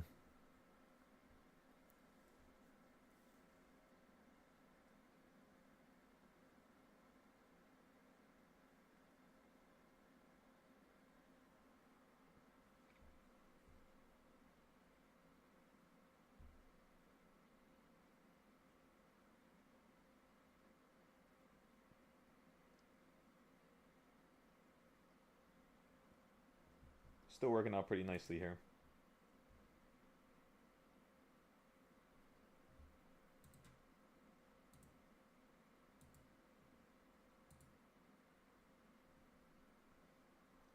We're still waiting for this to fall down to 642.12. Remember, we told everybody it would fall again once you hit this supply and demand zone. We just didn't give you the reason why yet. We're going to hold off on that just for a second, just so we can wait for it to actually occur. I could just draw it, I guess, now, since you're already halfway there. So this is usually what you do, by the way. I'll just draw it now. That's how you tend to go down. And what we're going to do now is bring you all the way back into the time machine. And we're going to go all the way back here on the 15-minute. We're going to go as far back as December, because I want to actually show you how this is something that always occurs. So let me ask you a question, everybody. When SPY was at 607 and you kept falling down to 603, then you ran up again to the high, back to the bottom, back to the high, back to the bottom. It wasn't until you actually got below the yellow where you could have played the puts going down lower. Now, what was the one thing that occurred here was that you just fell straight through it. So the reason why I'm giving you a situation where it actually went against what I just told you is just solely because whenever things occur in this market, and let's just say we say it's the perfect way to trade, right? Let's say if we get into a trade and the market does something and then we lose some money, right? And it should have worked out. Logically, it should have worked out in theory, like on paper. But then when we actually traded it live, it just didn't work out. This is one of those situations because you didn't get any type of reversal to run up to the yellow box here. And we actually ended up playing calls right here for you to run up to here. And then we were going to hop into puts going down lower. Our main idea was to play the puts going lower. It's just you did not get another entry. However, if you look at the left side over here, where you're going to start to notice is that every single time you go above the yellow, that's usually when you would snap below it and hit the next color. So let's go to the right now, because that's obviously above everything. This is January right here. Then you get some nice price action. Right before you go down lower right here, this is normally how the weekly trends, right? So you hit the yellow, fall down, get above the yellow. Now you're holding on top of the bottom of the yellow. Then you go up higher. And then when you're going down lower, you tend to fall below the yellow, run up to the yellow, fall away from the yellow. In our case, this situation right here hit a purple, and then right back up to the yellow. So on top of a purple, it's calls. Below a purple, it's puts. On top of a yellow, it's calls. Below a yellow, it's puts. So it's just opposite, basically. And look at it over here. As soon as you get below the yellow, you hit another color, and then you bounce up. As soon as you get above the purple, you hit another color, and then you fall down below. So it usually just goes slightly above that color, and then they'll actually make it snap or make the move. But like we said, in our case and in our scenario, what we're looking for is the time where a market falls below the yellow, hits the next color, runs back up to the yellow, like right here, this green candle. Or you could say down over here, below a yellow, up to a yellow, then you go down below it even lower. And then you purposely stop at another yellow. Of course, above the yellow is calls. Below the yellow it's puts. But you're not going to just get into a put the second it gets right below it. Because if you fall this far from the sky, you could actually hold here, which is what occurs. The way I would play this here is I would simply get into the entry here on the yellow, play the calls going up. I would have sold out by then, of course. The second you hop below it, because you're below the yellow, that's technically a different call entry. So I would have hopped into another call here. And then the second you got below this orange box, you could just stop out, basically. So because you held at the top of the orange or at the midpoint, then you ran back into the yellow, back to the purple. Of course, what does purple mean? Puts, right? So then you would hop instantly into puts. So basically, the reason why I made this trading style was because it was supposed to be the easiest trading style.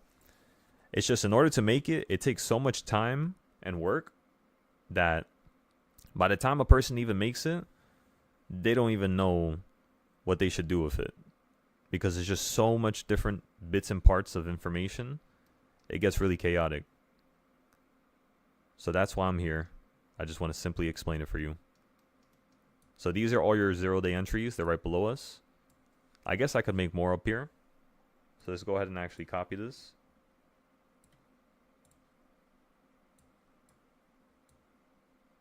I can actually put this towards up here where we're currently at right now. You'll see what I'm doing right now. I just want to show you guys how quickly you could do this yourselves as well. So these are basically all your call entries. This is normally what your chart will look like. I just never fixed it up here because I'm waiting for you to actually make it, you know, look a little better.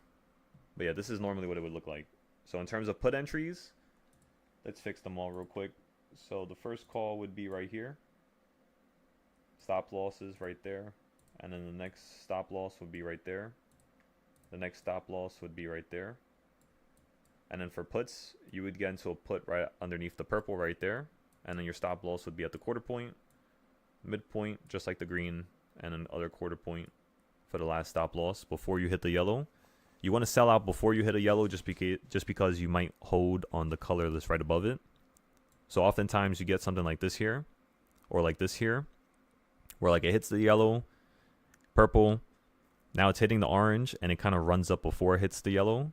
So to avoid situations like that, to make it more of a range, more of a rounded off chart that can work out all the time, this is how you would be getting the calls and puts. Does that make more sense now, everybody? The reason why this is a quarter point is because it's the quarter point between the purple and the yellow. The one thing you're going to start to notice is you're going to be like, wait a second. Didn't he just do that a couple seconds ago? And no, you're correct. I did that exact same thing with a different trading style. That's what I'm trying to explain to you guys, is that I have the same exact idea, same exact trading style, just done so many different types of ways that it allows you to see the market basically in, you know, multiple different fashions, but the same way. You literally trade it the same way, so it makes it very simple for any person, you know. All you have to do is just learn one of the trading styles and boom. So let's see here. You got some good profit there, prime. Good profit there, prime. 80%. Excellent. Filled order. Excellent, bro.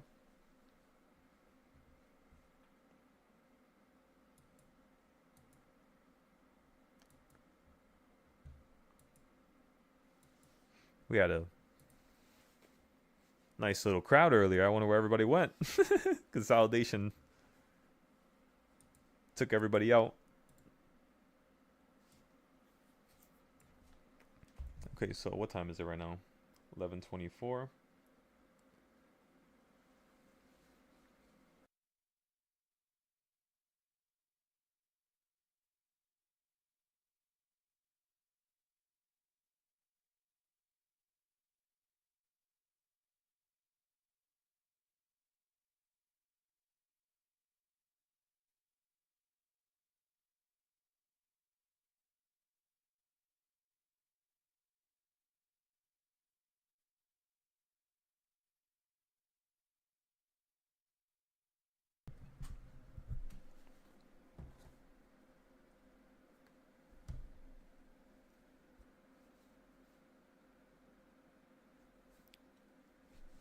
All right, everybody. So at 12, I'm going to step out for a little break, grab some food, finish up some things I got going on here. And then after 12, maybe around like 2, 3, we'll start getting into more trades. For now, just wait. Just pretty much just wait around here. Unless we make a new low and we hit one of these reversal points, you should not be getting into more entries.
All right, everybody.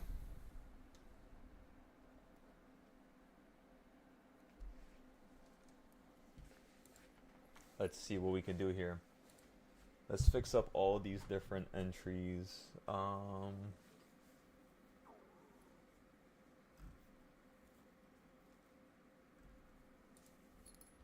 Let's see.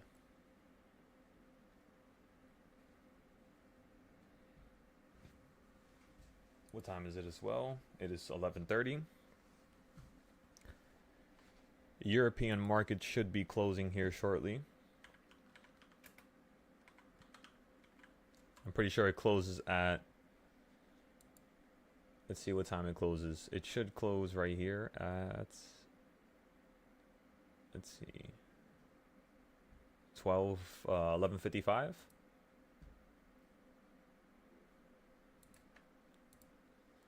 Euro closing time.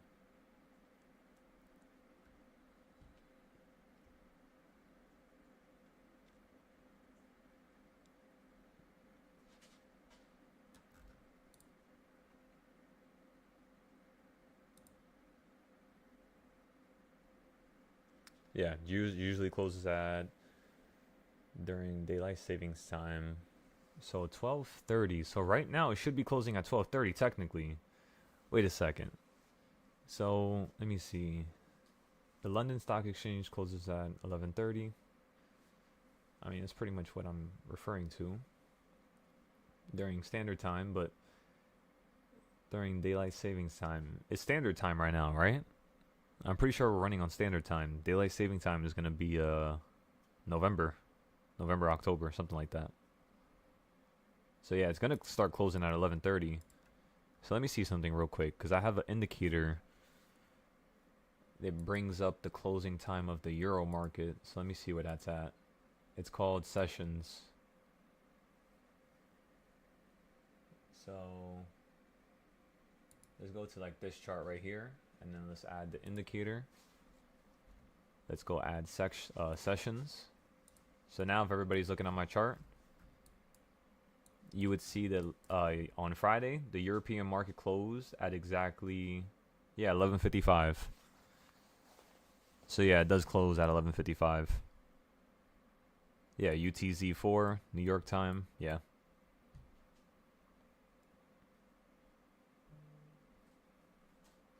Wait, let me see something real quick. Session 18, 19, because you go straight to 19, Sydney. The New York trading session really ends at 4. This might be a little off.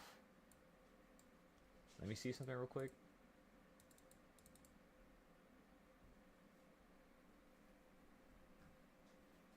I think these might be a little off.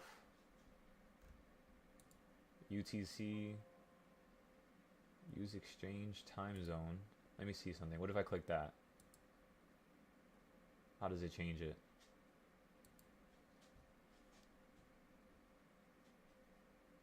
Yeah, see, that's perfect now. But then again, London now says it's all day today. Yeah, I think the inputs on this are wrong. Yeah, there's definitely something wrong with this. 9, 6, 12, 0. Session D.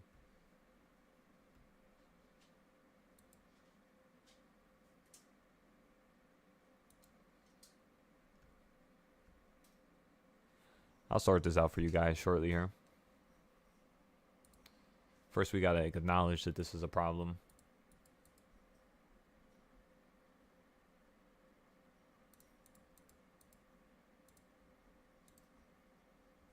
What if I click that? What happens?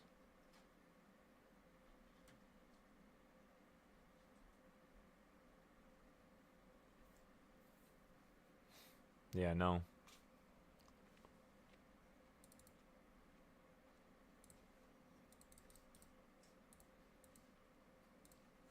That's literally the only thing I could think about.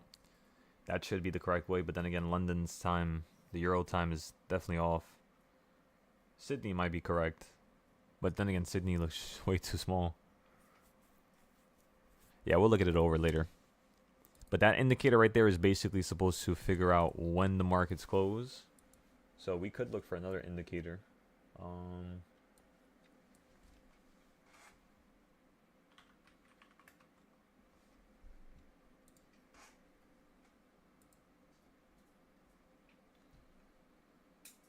so let's just say today, United Kingdom.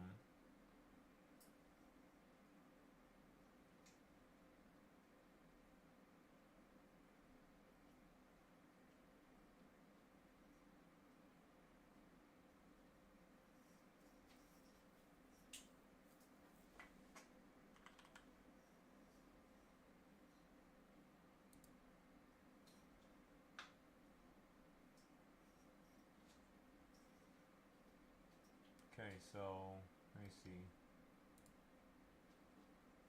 So 9 a.m. here, 11 a.m. here is gonna be, yeah, 4 p.m. London time.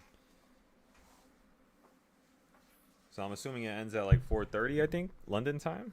I could be wrong. 4:30, something around that nature, which means that no, yeah, New York time. Yeah, it's the same thing as basically EDT. I don't know why I even put that there. Same thing as New York. But yeah, so 11 a.m. would be 4 p.m. London time, which means 12 would be 5. So now let's go see what time their market closes.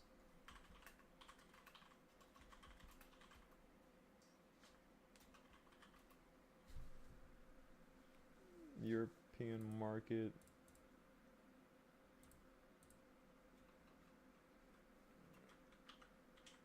What time does the European market close? So the European market closes between 4:30 and 5:30 local time. So yeah, it's going to be 4:30 and 5:30. 4:30 and 5:30. Let me see. 4:30 and 5:30. So yeah, it closes between 11 and, you could say like 12:30. 11 and 12:30, but then if you get the halfway point of that, it's pretty much 11:55. So yeah, it's probably 11:55 honestly. I think that's my final conclusion right now. It is 11:55. So yeah, we got about another 20 minutes here. Another 15 minutes almost. You're hitting the yellow zone again. You're just running above it right now. So again, if you keep consolidating like this, you're just going to launch up to the top of the purple, where we're just going to buy another put. We still only have one 0-day put right now. So yeah, it's just taking its time.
I gotta look at these different concepts right here.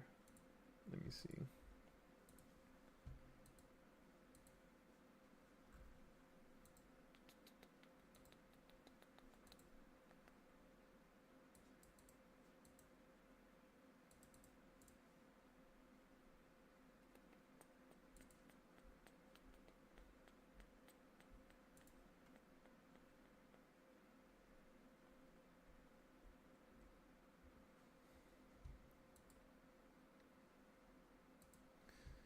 Alrighty.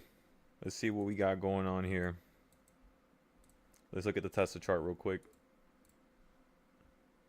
On the futures charts, you're right back into the weekly range. So if you do drop out the sky here, you will in fact fall right back down to 6,411 on ES, or potentially 6,355. So the second we start making a new low, I'm going to hop into a quick little scalp just to continue the downside. We're just going to be patient here. We'll see if it wants to occur actually, right? And then let's go to SPX.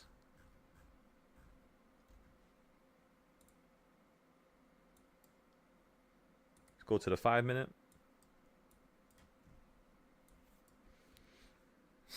And as you all could tell, in terms of the SPX chart, we took that bottom.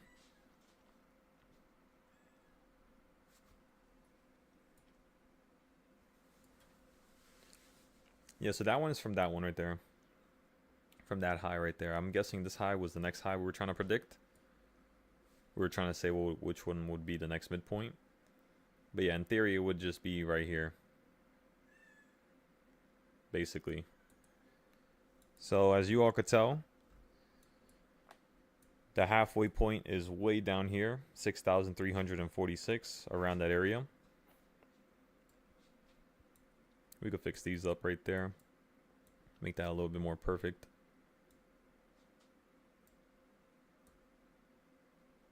Just like that.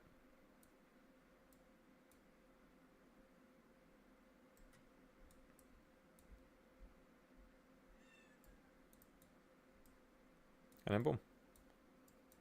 That's pretty much all you got to do here. The yellow box is going to represent your new weekly range, which is like your smaller one. And all you did right there was just an equal reaction. So the price action could just run up to 6,460 now. That would be like your next major move on the consolidation. So if you're playing calls right now, you're looking for the market to run up basically another $1.50 here. Dollar. And then potentially just fall right back down to the consolidation and then run up higher.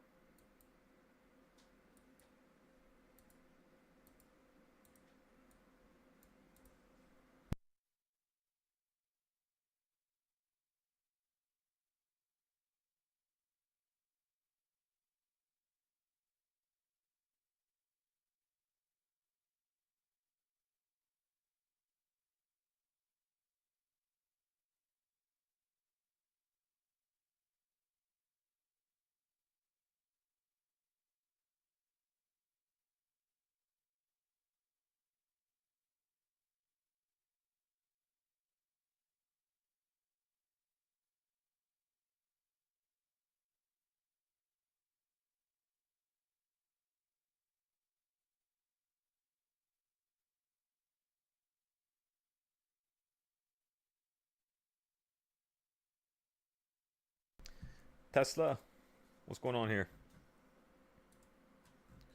Tesla looks like it might be running up to the top of the wedge again. So we're going to wait for this. And then once you get to the top, we're going to start playing some of these puts.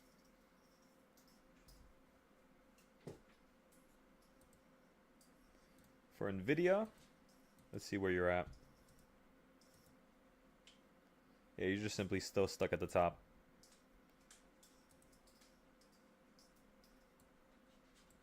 The market's trying its best right now, everybody. It's struggling.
Okay, so we broke down the QQQs. That was a nice little add-on for your weekly ranges at least. We can copy and paste this onto the other chart now. So let me go ahead and do that real quick. Control copy. Let's go ahead and go over here. Go here. Let's go to here. Let's go to QQQ. Let's zoom out a little bit. Let me see, what type of chart is this one? Oh, this is your bigger DARP chart for QQQ. So let's go ahead and paste this here. That's your weekly range. Look at how it nicely fits right there. Excellent. And then your last range, of course, would be down here. From up here to up.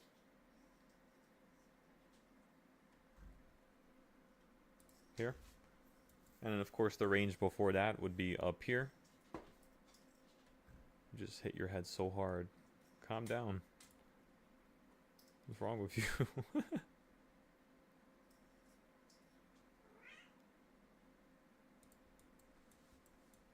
Let me see, that's not at the low. There you go.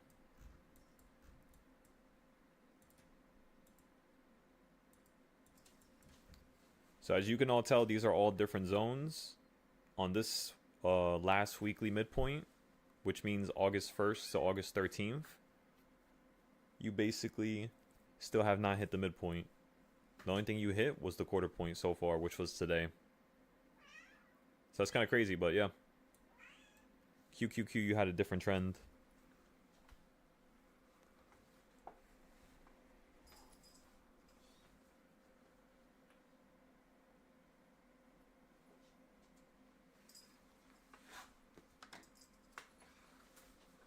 So yeah, then you have the trend above you, then the trend below you. It's crazy how that actually matches up perfectly, now that I think about it. Yeah, because think about it, if you break up this box here, the point that you're currently at is the quarter point of last week's range, which is the 13th, and then today is the 18th, so I could see us falling right back down by the 21st. That could be one of the situations here in terms of the weekly. We still gotta wait though, of course. We gotta let the market just get below this 1/4 point, and then it'll, you know, continue to break down lower. And if we go to the bigger picture, the next area that I'm suggesting QQQ is gonna fall to, as you can all tell, when you were up here a couple days ago, we drew this trend just to show you it might drop below it, get above it again, just like how it is right now, and then get massively below it. So this could be the start of the drop out the sky for SPY. That's the reason why I made these lines like this. As you can all tell, this is like your bigger ranges. Like right here is 480 on the SPY. Just so you could tell how, you know, big the range is basically. And then you hit this point, now you're slightly above it, which is 580. I'm thinking you're going to fall down to 573. And then if you get below that, straight down to 544, which is a $30 drop on the Qs. And then if we get above 644, of course, just play more upside, right? So now we could delete this and then go to the SPY.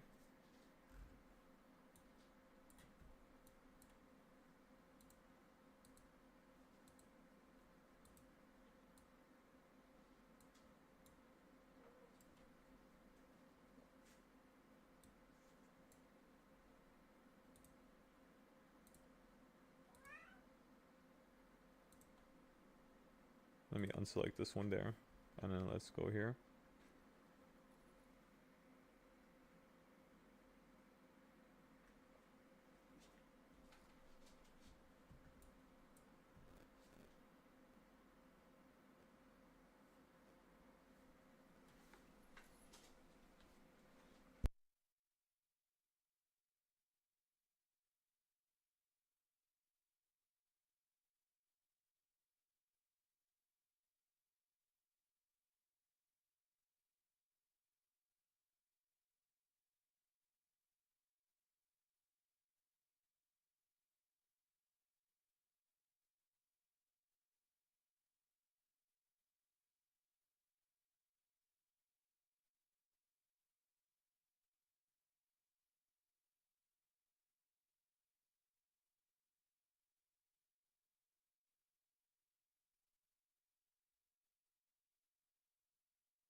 Okay, so let's see here. This is your SPY weekly range from Wednesday to Tuesday. Oh no, this is, let me see. This is Thursday to Friday, yeah. Wednesday to Tuesday would be over here. It's a smaller one. Like when you broke out.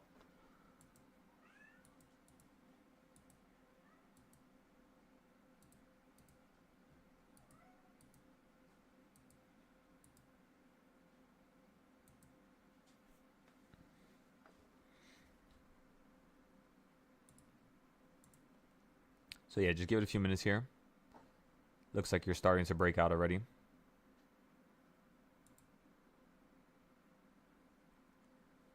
So if it wants to go higher, we'll see shortly. And then we'll just continue to play that upside. For now, we still have the weekly downside, right? We're still looking for this to drop down a little bit more. I'm specifically looking for this to fall down to 639, 638. But if it gets above 644, of course, we're just going to continue to play upside.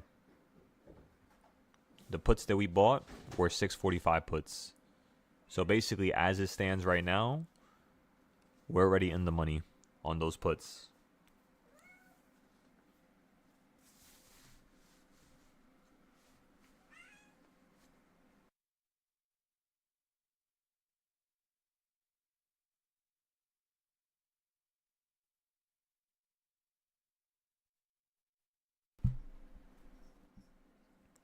Let me see something real quick.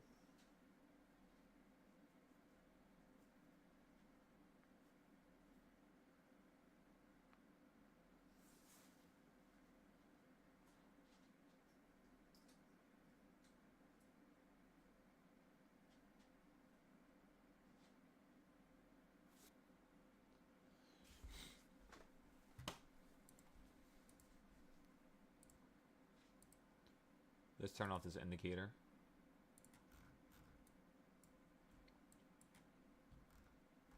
Let me see something real quick. Which chart?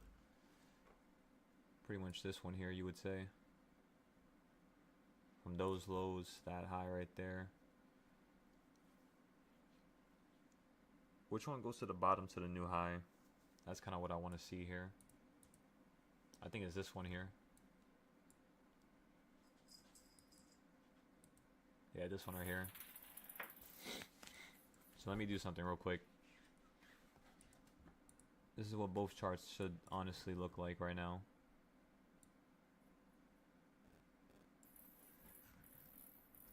Alright, select this one, select this one.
Alright, everybody, there we go.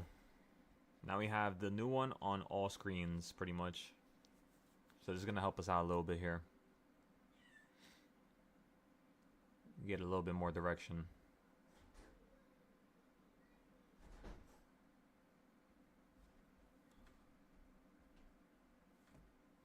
Alrighty, we'll leave it right there. Remember what we're looking for. Both these boxes are basically the same exact thing, right? It's just that one is that big, this one is this big. So this is 15th, August 1st to the 15th. Let's go ahead and title this. Let's go here, put this to nothing, go here, put this to nothing, go here, put this to the top.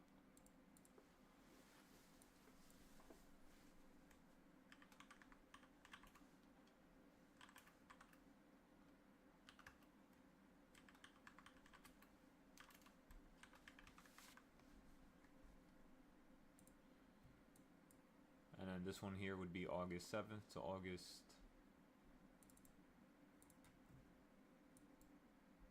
13th.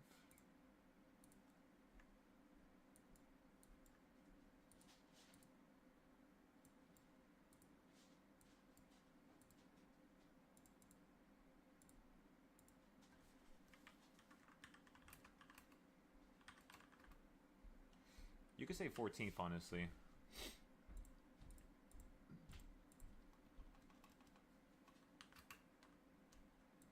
Because the 14th is something that it contains it.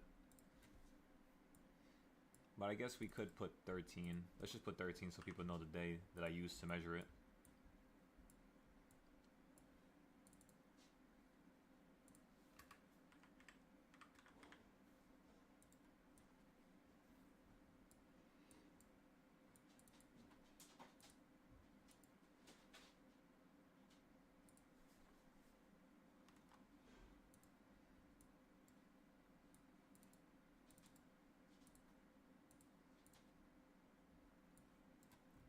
So as you all could tell, that's one range, this is one range. These are basically your nearest ranges right now. One range is from the beginning of the month. The other range is from the 7th. And then of course you have a smaller range, but I don't have it on this screen. We have it on this screen here. Let's go figure out where I put it.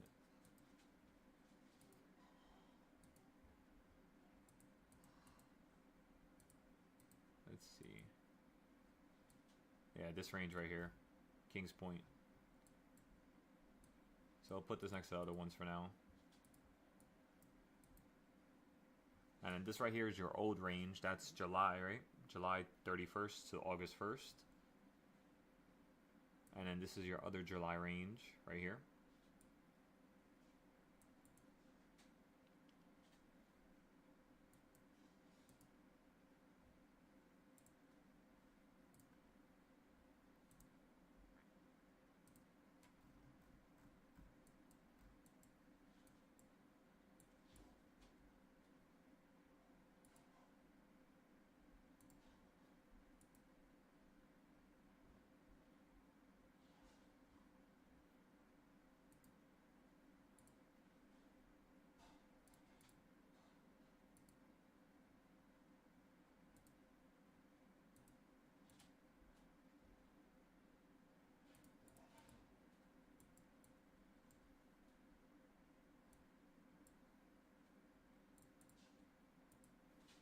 Let me see something. This other screen I have is not updating.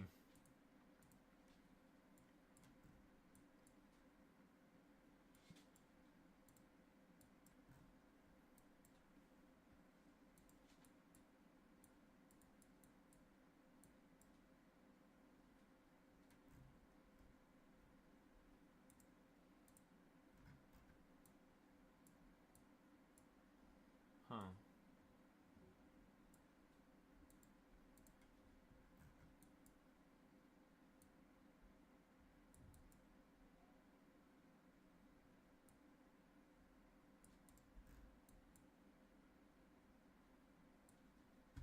On regular trading hours, you've been stuck in this weird channel here.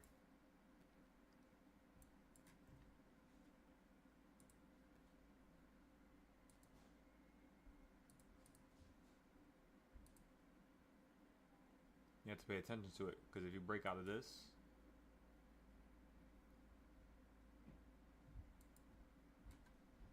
you are going to start going sky high here.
Okay, so you're below 642.77 now.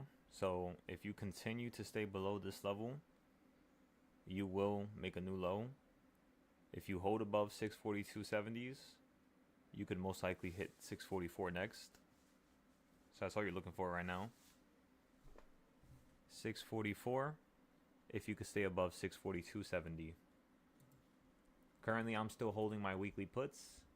I want to see if the market's going to fall down on top of 639.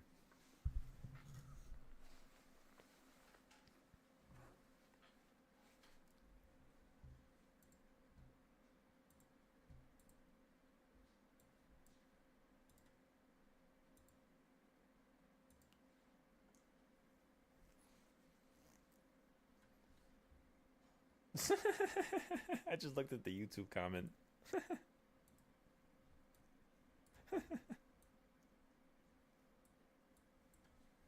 Yo. Let's see here.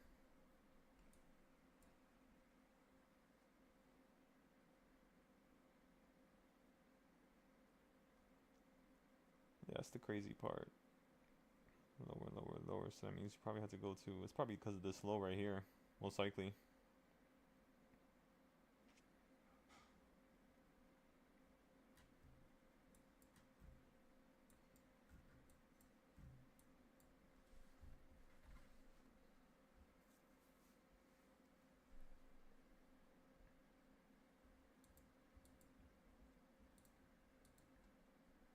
Let me go back to this chart. And let's go back to the 5 minute here. Then let's go to here. Just like this.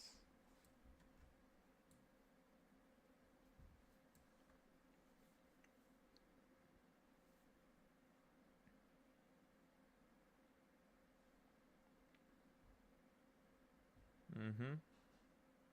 640.72. That's one of the points of interest. 640.72.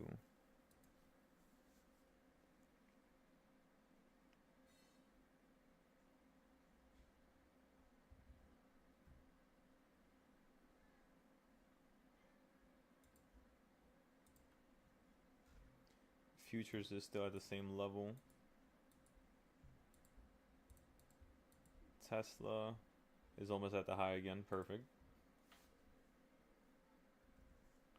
Let me check the NASDAQ. Dr. NASDAQ, what's going on?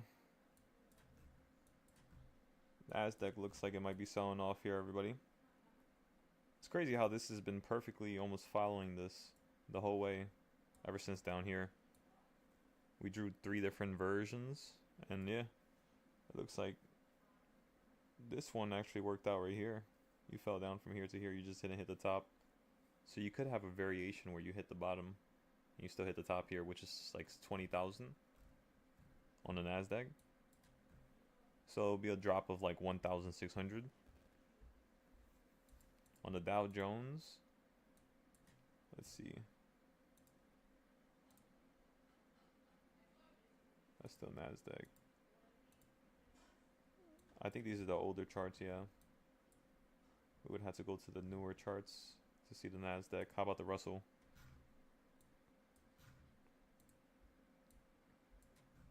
Yeah, these charts from last year still work. We made these on September. We made a version for the Russell. We made a version for the NASDAQ.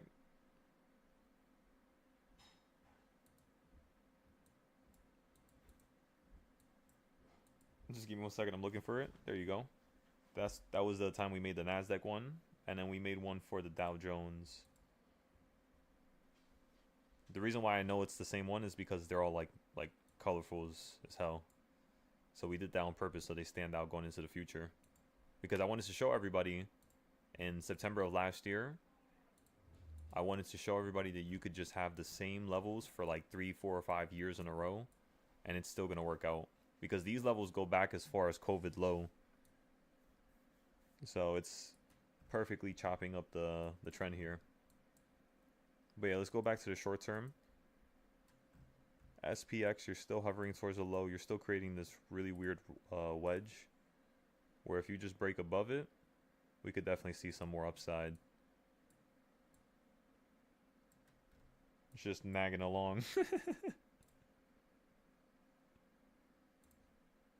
Let's see here.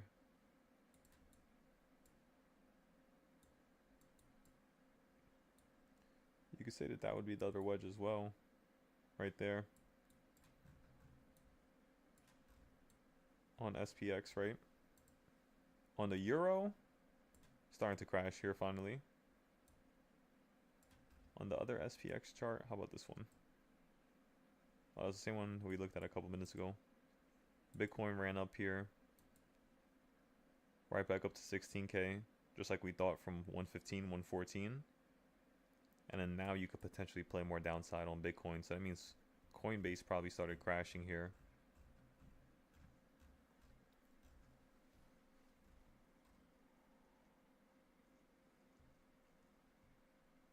Let's look at coin real quick.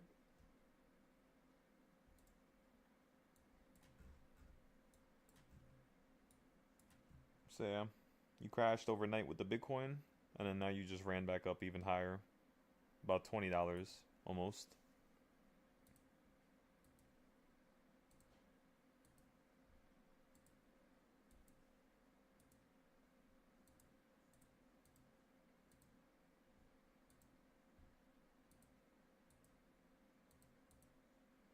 I completely forgot to check it on this chart here. I just realized that. Oh shit. No wonder.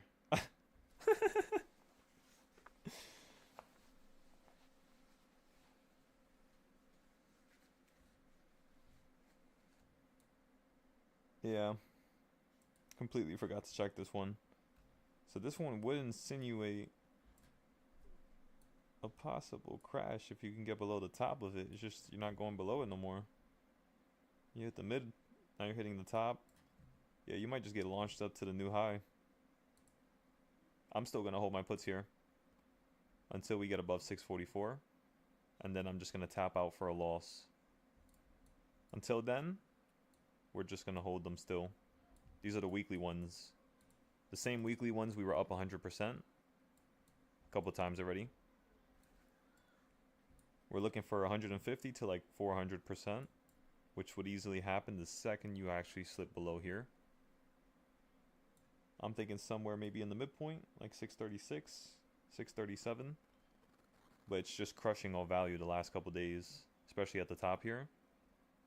So we would need this to slip below the 200 moving average now, because now it's below it obviously. You just haven't hit it on the 15-minute yet. On the 5-minute, obviously you know you got all those touches today. You were above it here, ghost touch, then you hit it this day. Now you're below it this day. Now you're really below it this day. And you're not really getting equal reactions above the 200 today. At first you were really getting it, but then if you pay attention to all this price action right here. So this right here is like an equal reaction, right? But then after this high and then this low, the price action is mostly below the 200. I think we all would agree, right? Only for a couple blips do you pass above it. Even on the recent candlestick touch, you couldn't get above it no more. So, yeah, we're still waiting for this to get above the 200. If it just keeps doing this right here, you're just going to fall down lower, you know?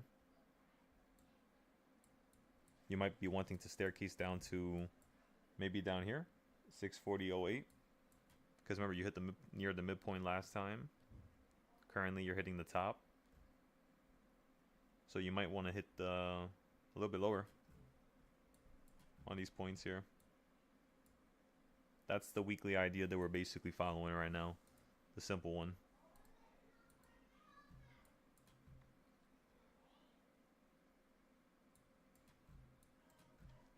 Let's bring up Weeble.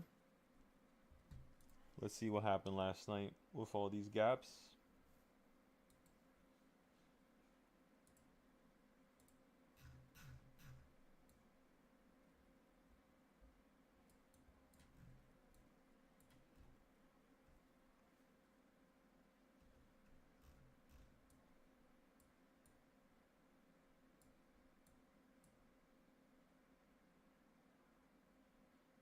Yeah, on the 5 minute, you're massively below the 200 here. On Webull, at least. Of course, this is with extended hours turned off. With extended hours on, it's the same thing as TradingView, right?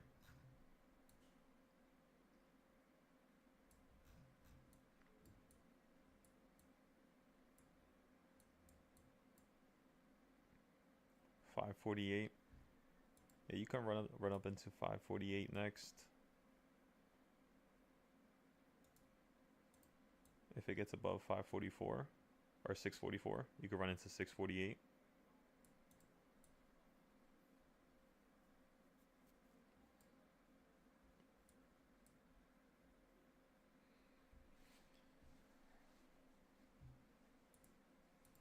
Let's go ahead and go to the reversal points. The simplest chart that we have here all day, everybody. As you can see, it keeps hitting the bottom, then the midpoint, then the top, then the midpoint. Then it'll break out, go a little bit higher, if not, go down a little bit lower. It's, you know, using the same trading style as this morning. So don't overcomplicate it. The only thing you need to do here is buy calls below the yellow and then buy puts above the yellow box, right? That's pretty much it.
Remember, you're not getting into any more entries until you get to the next reversal points, which is 2 to 4 on either side, right? Whether it falls down to number 2 down here or runs up to number 2 up here. You're just waiting for both of those areas. It's perfectly just stuck in the middle.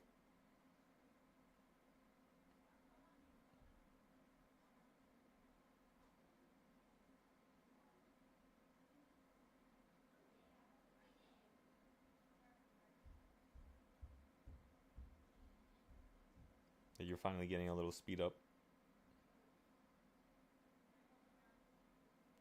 Let's see if this candle is going to continue or just slow down again. If it slows down again, you're just going to keep going back and forth until about 1 o'clock, 1:30.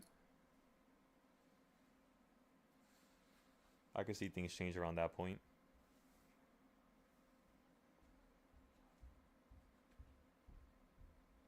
Of course, it's 12:20 right now, so the European market already closed. Everybody already left for lunch. And they're slowly coming back.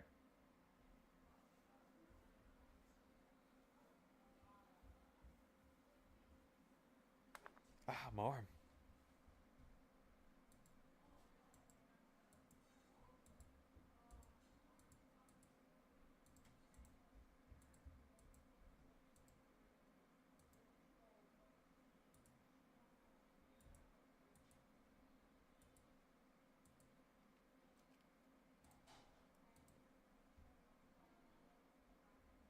Pretty much, yeah. That's what it's just doing all day. It's just flatline today. But it's perfect because the trading style that we have always, you know, captures that idea. That's why we don't really trade too much money on 1 or number, you know, 1, 1.5. We normally just wait for something more expensive or something more probable like number 2, 3, 4. You tend to get bigger moves. Like for instance, this morning, the 1-to-1 move was only 80%. It's pretty good, but it was only 80%.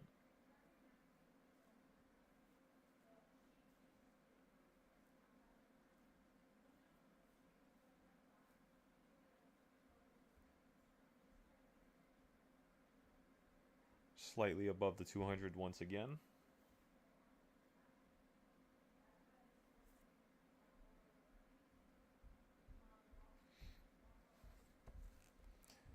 Well, the fact that you hit the first reversal point now, what that means is that now we can actually start getting a change up in direction. So now, since it's at number 1, finally, right, after it last being here over an hour ago, you can get the switch up where we could basically, like just like right here, you hit number 1, fell down to the bottom. Now you're at number 1 again. If you can't get above it this time, yeah, you're just going to go right back down to number 1.5, if not number 2. So that should be pretty perfect here.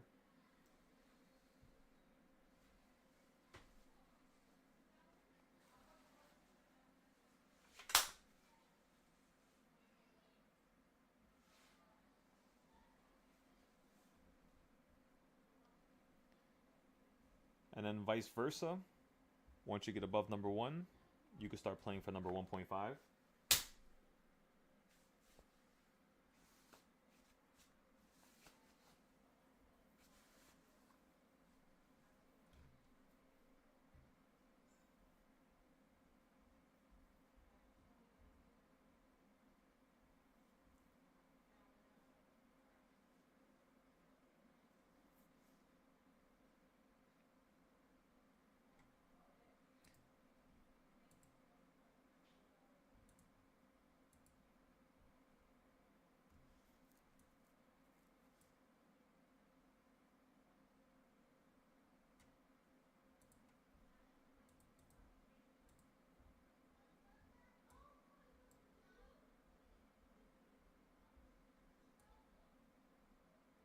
So yeah, you just literally keep hitting the quarter point all day today. Quarter point in yellow, quarter point in yellow, quarter point in yellow. Here you hit the midpoint.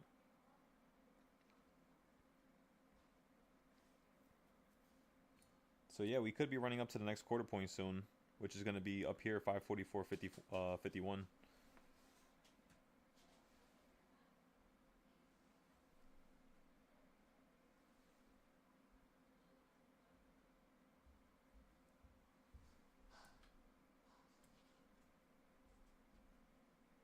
Remember, you have to be in the driver's seat. You always have to look for more entries at every given moment. So like, let's just say if 5 minutes pass from this current moment and we get above the 200 moving average, all we're going to do here is just look for more types of plays, more types of switching up, more types of areas that the market might want to just, visit or pass by. And the way you make that connection is just due to what it did this morning so far. So going off of what it did so far, we basically could see what it can do going into the rest of the day, if that makes sense. So how would you do that? Very simple, everybody. Just go ahead and go to a simple chart just like this one here. Measure the top of today, measure the bottom. If you're above the midpoint, you're going to run up higher. If you're below the midpoint, you're simply going to run down lower. That's what you could look for right there. So above the midpoint higher, below it, you can go much lower. All right, what time is it? We're going to have to step out here in a second.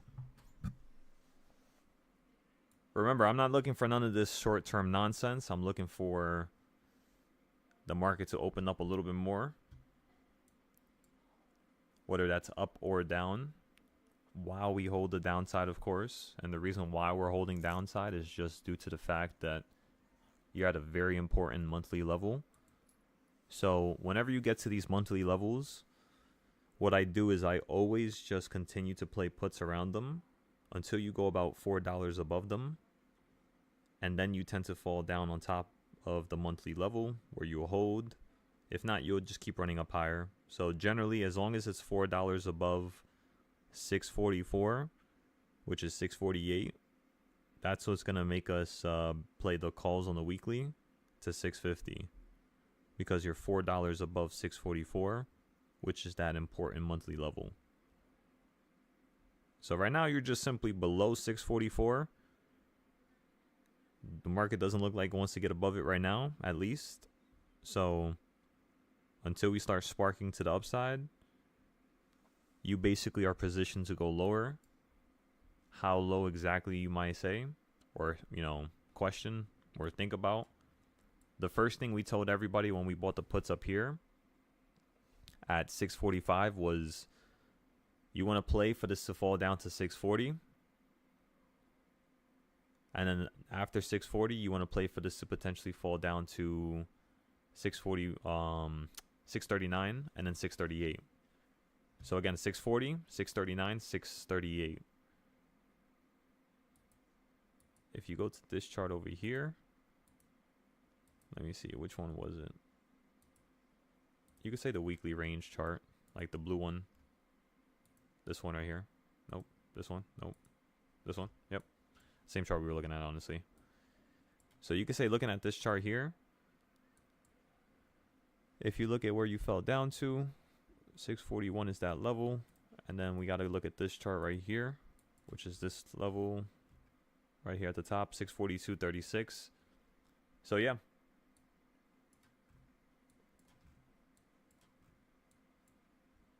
That's all good. The market's just back and forth, back and forth. In terms of averaging down, we're going to wait for this to run up a lot higher. 644, then we average down. 644.50, then we buy calls.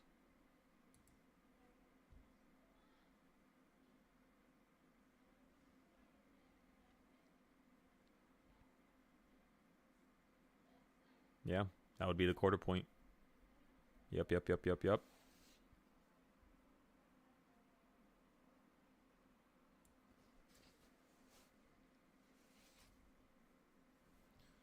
Let me check the news for today. Or the news for this week, I should say.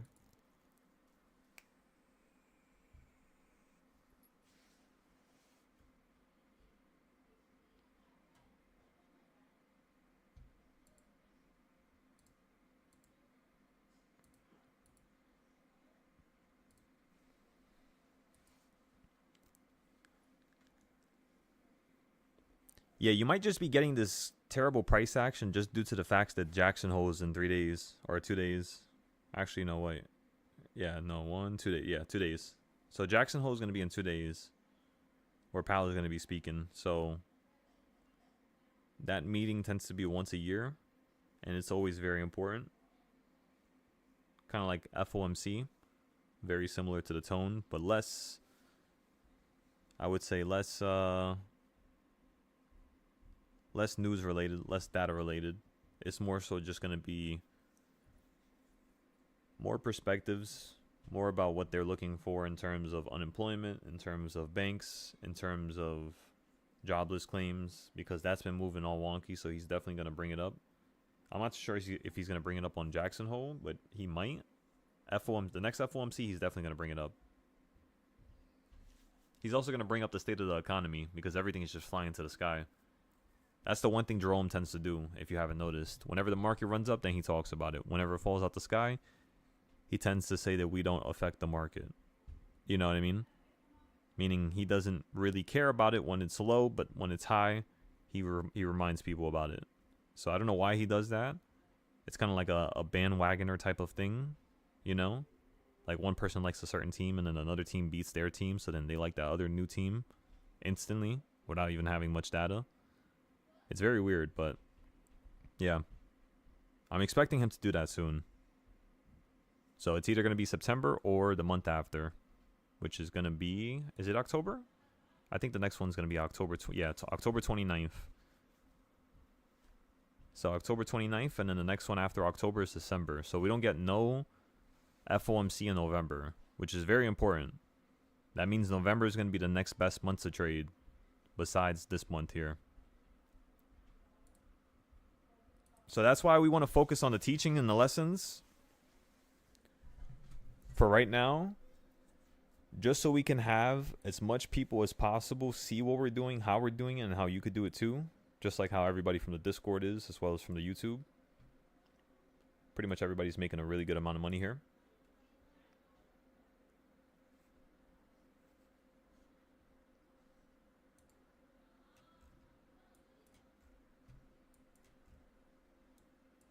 For Intel, let's go check it because you might be in a location where we could buy it up now. Remember, we're looking for upside on Intel once you hit 22.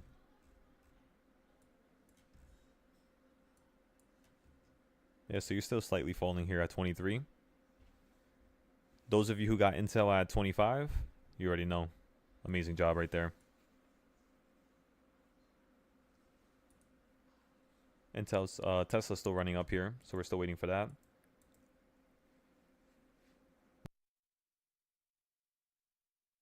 Nvidia's still stuck in the same range. There is nothing new there. SPX is holding at the bottom of the range.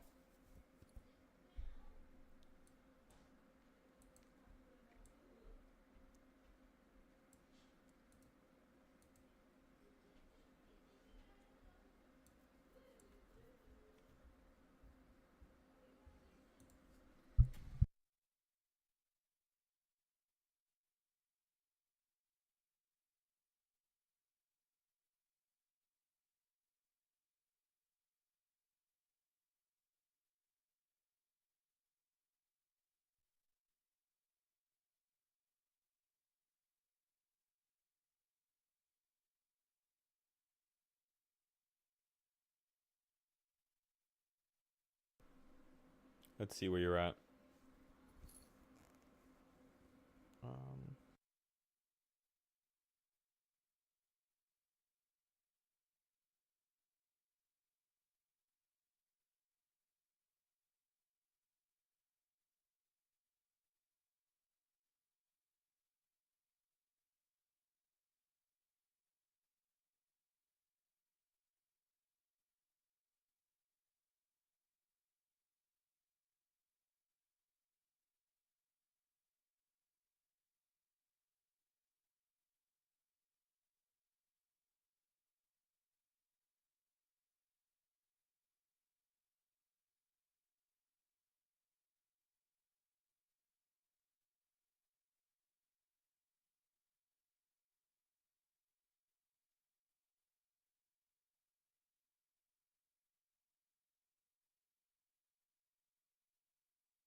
These puts are gaining way too much. That was just a lot of value they just gained right there. Let me see. What does the SPY chart look like? Oh, no wonder.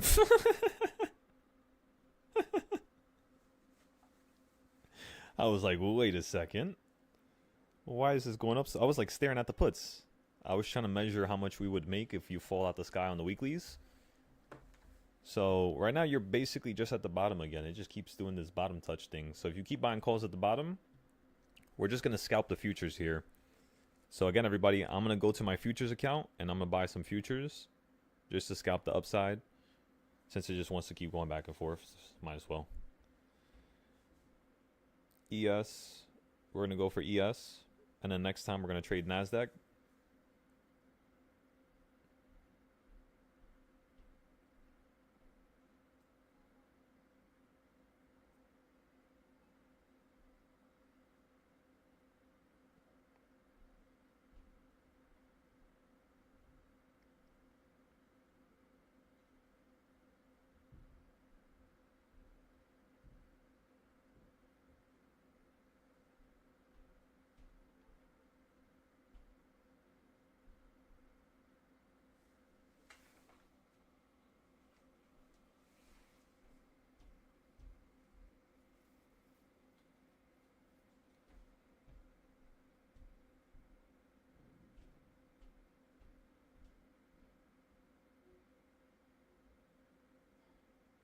Forward this to the futures channel.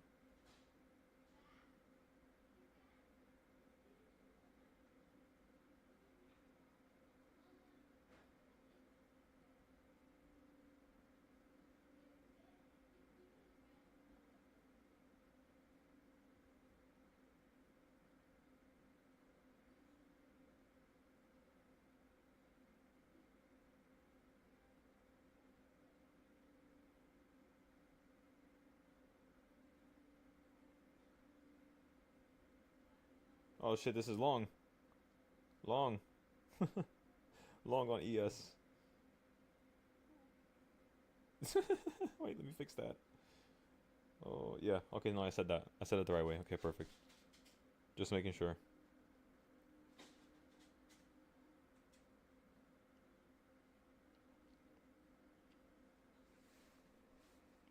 If we just make a new low, we're just going to sell out at a market fill. And then we're just going to continue to hold the options. That's the game plan, everybody. Get ready. It might be getting exciting soon.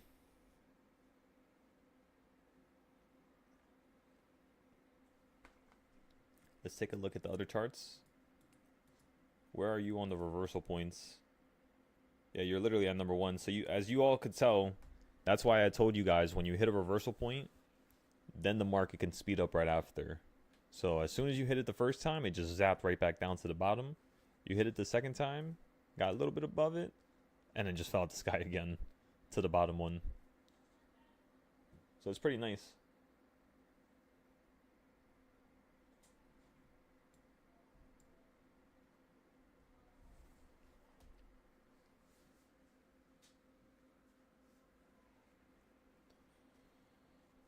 Okay, we can sell the futures now.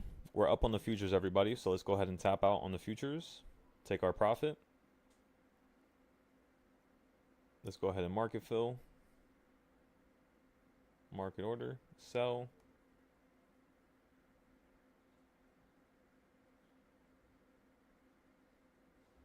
Okay, we just sold it right there.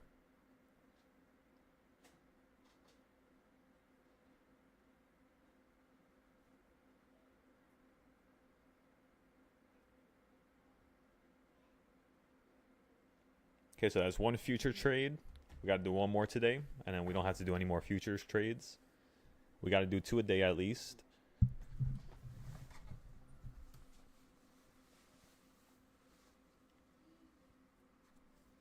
Remember, everybody, we're going to have the other discords for futures, crypto. So let me show everybody real quick. These are all the discords that we currently have right now. We have futures. We have the options, but without classes and stuff like that. Just trades. So these are just trades, just trade alerts. If you want one-on-ones for futures, it's going to be a little bit more pricey than the options for the regular one, right? That one costs 200 a month. This is going to be 500. And remember, you're gaining the ability to speak to me at any point. You're getting extra trades. It's not just one trade, not just 2 trades, just like this one here. It's going to be 2 trades a day for this one here. So that's why I'm doing 2 trades a day, because right now I'm trying to get into the habit of remembering to do it. So we got to do 2 trades a day for Forex. 1 trade to 2 trades a week on the other mini Discord for options. So like this Discord right here is going to be basically where my teachers that come from this Discord, the Silo Trades Discord, they're going to be teaching in Silo Trades Mini. So I'll probably give each person like 20 to 50 students. And yeah, whatever amount of money that makes, I'll just give them whatever amount of money those people give me. And, you know, obviously the teachers, they would make that amount. So for those of you who actually want to become teachers going into the future here, make sure you recognize that I'm allowing you to do that. I'm opening up opportunities for other people to make money from teaching people. That right here is how we level up the whole entire playing field, you know, for everybody around the world. It's by doing this right here. We need more people teaching. It can't just be me, you know. So the other Discords that we have are crypto, of course, right? And then the last one we have is, I forgot. Let me see. I don't remember. This one here. Oh no, which one is this one? That one's Forex. This one's crypto. So you have crypto, Forex, and obviously I have everything point blank in everybody's face, so you could see everything that I'm doing here. See the prices. You could see how everything has a 7-day free trial, of course. And yeah, if you make money, you make money. You could stay. If you don't make money, there's no point to pay for somebody's subscription. It's just we do so well here, we might as well have all these other Discords, you know? Might as well, pretty much. So yeah, the futures trade we just did was perfect. It worked out. We're done with that. We're going to get into another one probably in like an hour or 2. The next thing we got to do is get into some Forex trades. So let's go ahead and do that. Let's look at the Forex market here.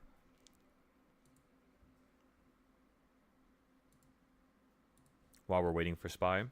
Futures is starting to crash here, so let's see if that brings down SPY a little bit more. Forex, where's Forex? Right here. Let's go to the 5-minute. This chart is too big. We got to get something smaller.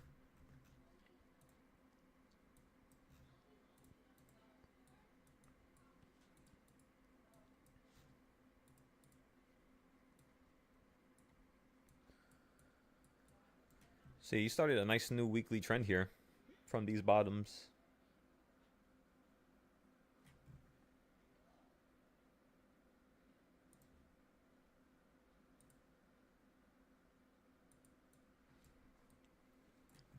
So for Forex, we can get into a short here. And then once it goes above this midline, we'll go long again. So Forex, right now, everybody, you can get into a short on the euro. Let's go ahead and load it up before this thing starts collapsing out the sky. Go, go, go, go, go. All right. So we already have a trade that's currently active right now, but doesn't really matter. Let me see here.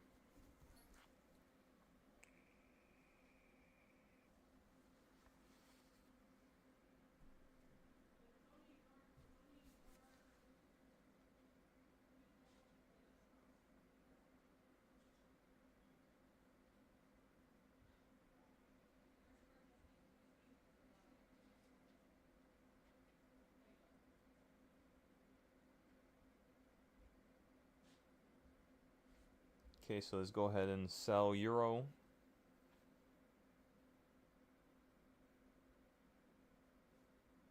Market order. Trade submitted.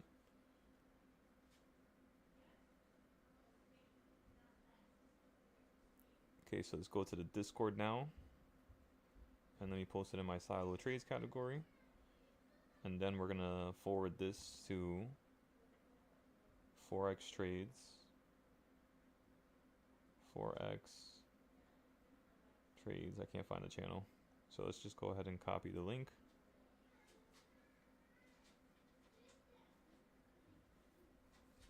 Let's go to the Forex channel.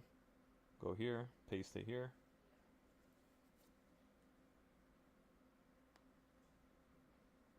And then of course, let's go ahead and post this to the Forex Discord.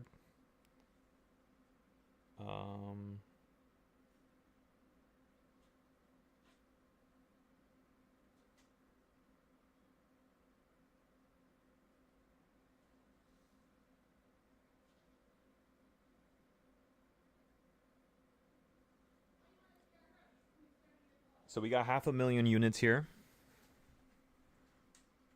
Again, everybody, we got 500,000 units of Euro USD short. Our profit taking area is going to be right down here at 1.162. So let's go ahead and put our take profit 1.162. 1.162, which means from this one trade, putting 10,000 into the trade here, we should be able to make $1,500. As long as this could fall from here to here, with $10,000, we would make $1,500 to maybe $1,600, $1,700. Right now, we're currently up already. Wait, let's go ahead and submit this. Let me go ahead and take a picture for you guys. Wait, give me 1 second. Okay, so that's where we're going to take profit. Let's submit.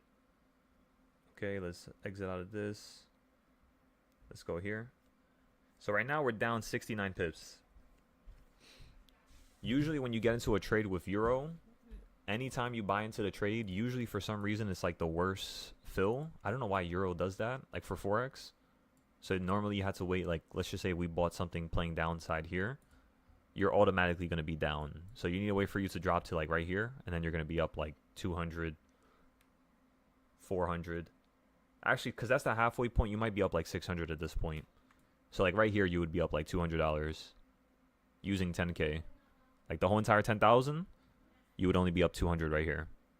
So it's very forgiving because you don't lose that much money. So even if this runs up above us and we had to stop out at a loss, we're only going to lose around like 150, $200 max from the full 10,000. So it's not bad at all. That's why I'm telling you guys, like if you really want to practice trading, definitely trade Forex because it's a way less, you know, entry in terms of cost. You could just trade with $5, $15. Some of my accounts I have like 50 cents that I started with. So it's kind of crazy how low you can start on Euro and for Forex, as well as remember the Forex market's open on Sunday, so you get a lot more opportunities to trade and make money. You could literally make your money for the week on Sunday before the markets even open up again. So right now, are we up? We're almost up right now. Let's see if that little candle right there. Now we're up. So that little red candle right there just made us go up again. So yeah, we'll give this a second here. We'll tune back into this later on today. Everything is posted on all the Discords. We did a futures trade. Now we did a Forex trade. We also did a ES SPY trade. You fell down to this new low down here. So that was pretty cool. So you did fall down to a lower low here, which is pretty nice. The options on the weekly, they went up to 312 right there. That's not bad. Let's see if you're still going to collapse down a little bit lower. You are making a new CS zone, so that's your new CS zone right now. Very close to the last one, unfortunately.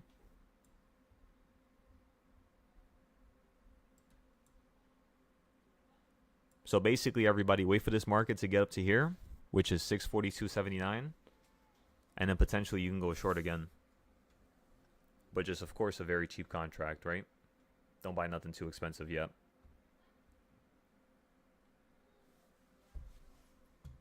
All right, the next thing we could do here, let's see. Let's get into a gold trade. Let's get into another futures trade.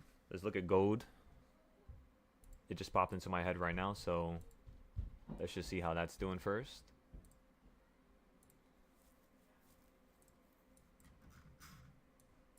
So for gold futures, yeah, it's almost time for us to go long here. And then if you get below this orange line, we're just going to go short. So we're going to get ready for that.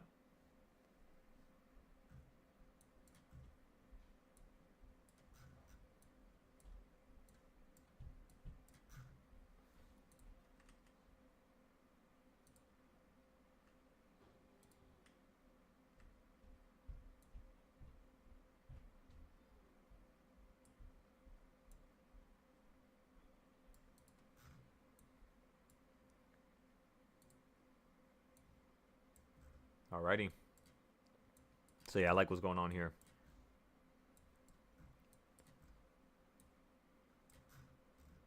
Yeah, so you played all those entries there, then you broke above it. That was real nice. You got above here, zapped up way higher there. You did make a new high. So that was a new all-time high that gold made, which means we could still be compressing in this weird trend here. So let's see something real quick. Let me see this line. Take this line, put it at the bottom. Yeah, you might want to fall down a little bit more here on gold. You might want to fall down to like 3,200. So if we get into a call here, we'll just be very careful. The downside looks very, very good at this moment. For palladium, I haven't looked at palladium in a couple of days. Shit, it already started to crash. Look at this. Look at palladium. These are all the entries that we had from before with the puts. So right now we could potentially be getting into calls. It looks like it's holding down here.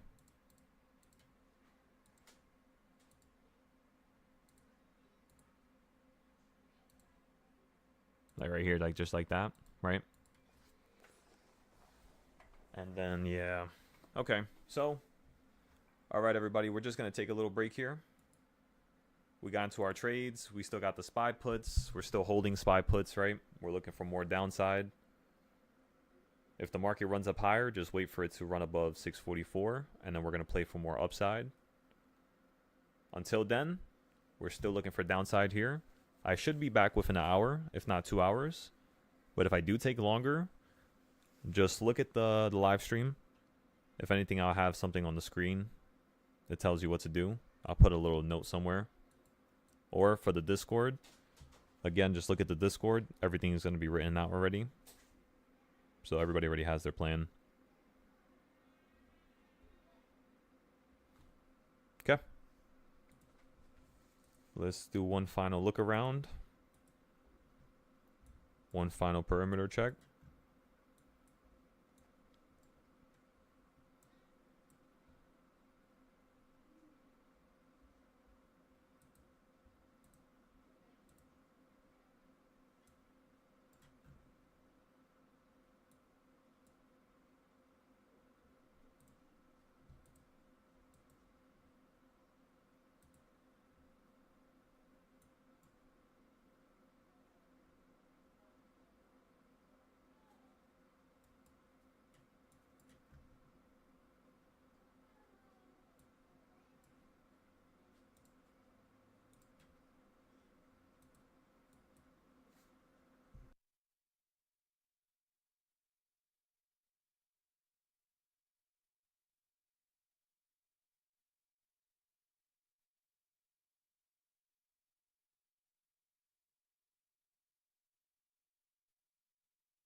Where's the chart? Let me see.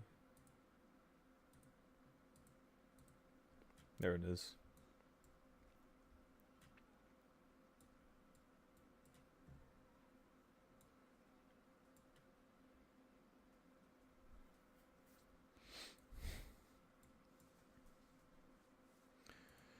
There it is. Let's see here. On the 5 minute. Yeah, you're still positioned to fall to 638 here. So remember, Jackson holes in 2 days. You're still positioned to fall down lower. Of course, as the days progress, you're just losing your momentum. Contracts are just going up. Gonna be a little bit, cheaper, of course. I said going up for a second, but you know what I meant. They're just going to be losing some value here as you continue to persist. On this trend here, yeah, you're supposed to also hit 640 as well. That 640 level just looks so good, you know? Every single day I'm waiting for things to change and look different, and I'm waiting for this upside to take over, but it's just not happening. This is what I call like properly preparing everybody, because like we're able to clearly see this. We can clearly know that this market does have a bearish tilt to it. It is slightly bullish on the weekly because you're not at the low. So yeah, you're not at the like the complete low, but you are making a new low compared to yesterday's low, which is Friday. So that's very important, because now you might just swing down below Thursday as well. And then of course you could get brought right back into the price action, get brought to the top again, 648. But we're just wanting to see, are you going to fall down into that previous weekly range there? Like these blue boxes, you know? You did it last week, so it could potentially happen the same way this week. Last week was definitely better though, in terms of the price action. By far, 100%. It was way more, you know, structured, I would say. This time, it's just way more consolidation.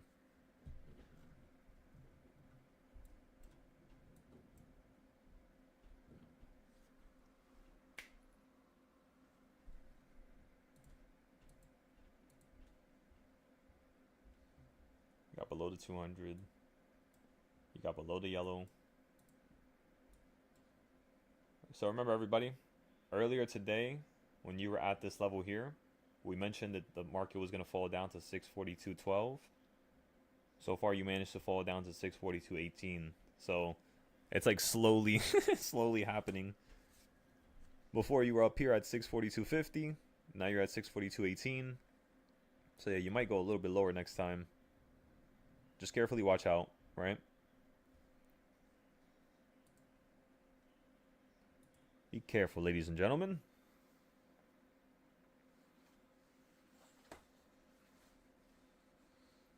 Honestly, that's pretty much it for the chart. There's nothing else we want to really look at. You might hold here and run up to the top of the box, which is like right about here, 642.79. If you just get below this midpoint of the new CS zone, that's where you need to basically go lower. But yeah, just watch this 8-day EMA, see if we start getting above them again.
All right, everybody.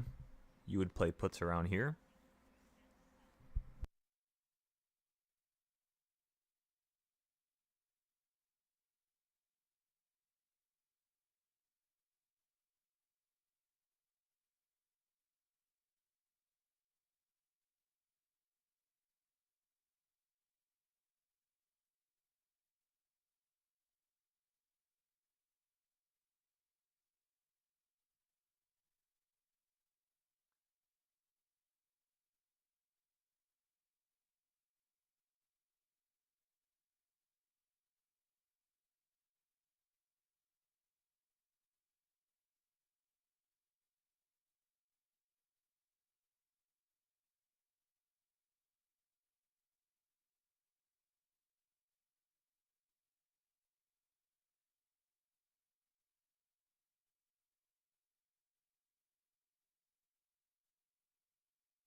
So Frost, what is your way of getting into and out of trades?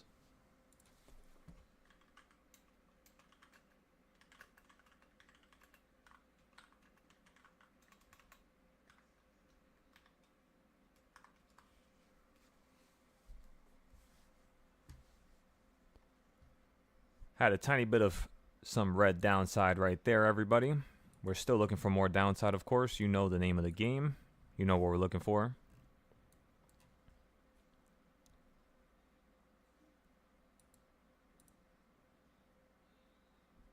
Heikenaishi. Yeah, so this is the Heikenaishi candlesticks. That's why it looks a little different.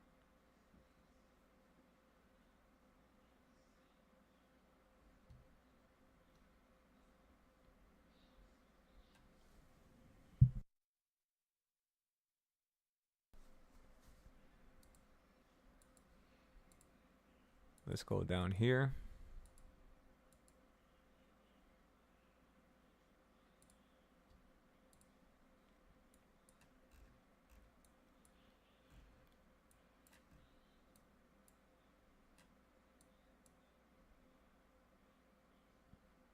Yeah, so we'll just wait for this to run up to 200 again.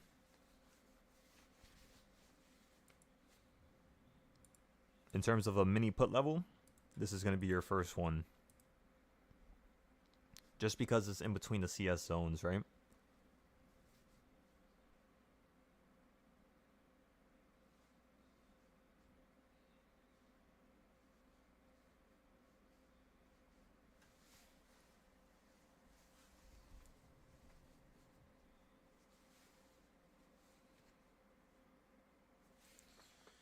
Yeah, I've been going to war with a mosquito for the last 3 weeks.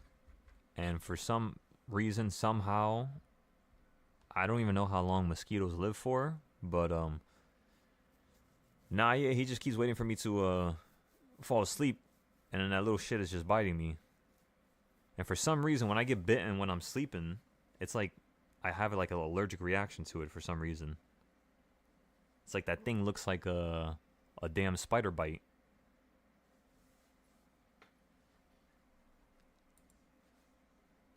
I don't know where it is. I don't know I don't know where it's hiding. I don't know how it's hiding. I don't know how I haven't found it by now, but this has been the longest war I've ever had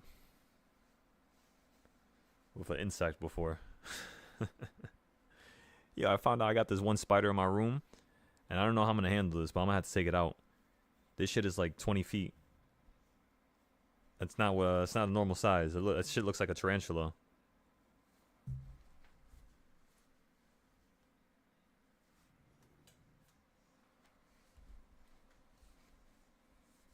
So there you go, everybody. Everybody who bought those puts when I told them to, you can now sell out.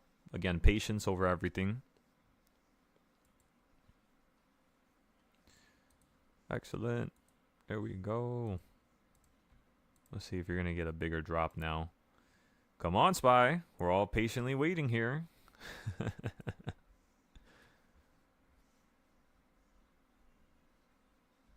Holding on the EMAs. So right there, you broke above to the purple, hit the purple, back down to the pink. Now you're holding on the pink. So yeah, you might just run up to the 200 moving average now. So at this point, everybody, we're going to take a break. We'll come back, like I said, in like an hour or two. And then see how the end of the day moves are. We're waiting for it to be above 644 or below 641. So until then, we're just going to patiently wait here. I'm going to leave you on this screen. I'm also going to change the color of this box so it doesn't look that bad. That doesn't look that good right there.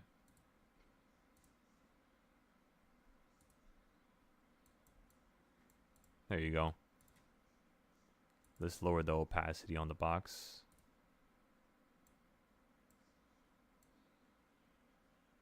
We'll leave it to like that, you could say. Let's then specifically pick up the midpoint. Just like that. So now everybody can see the midpoint of the new box. And then you can see the midpoint of the older box. Of course. And that's pretty much it, everybody.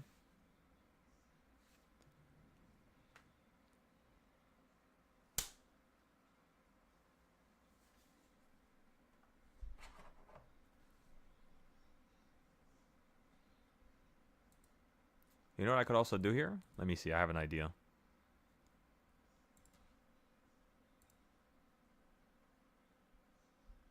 I have an idea.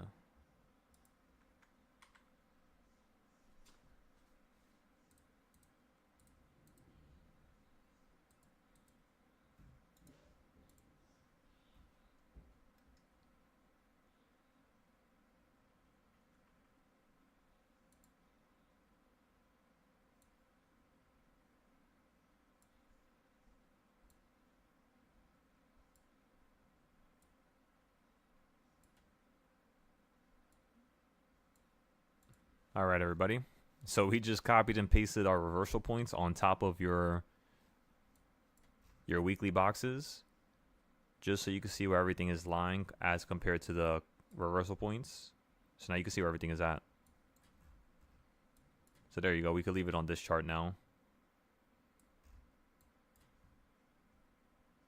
It's kind of messy, but it's just going to have to suffice for now.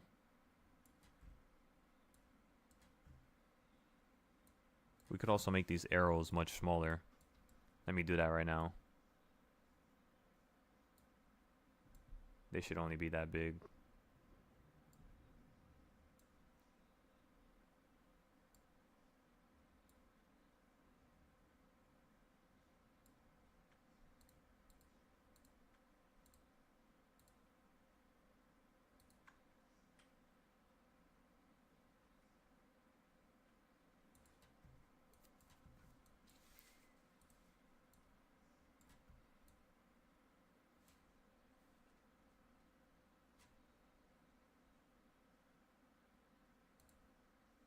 Oh, wait, no, you're not supposed to delete that. Whoops. Yeah, we're going to keep those as well.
Yeah, we're probably going to have to wait for the end of the day here, honestly.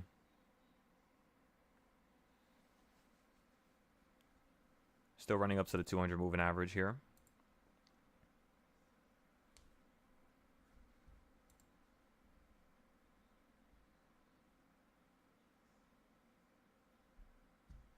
There we go.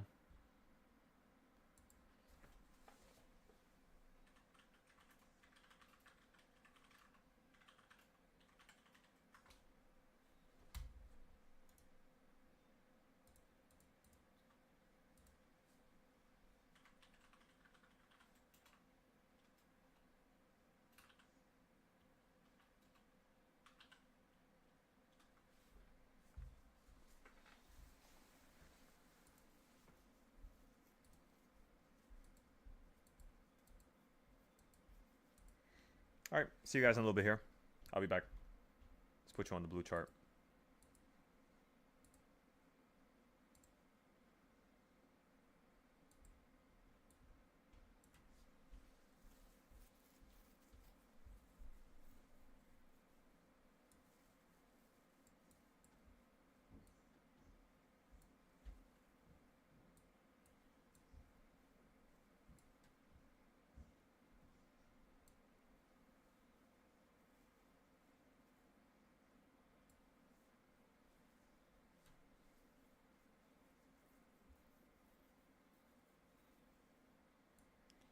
You said like right around here.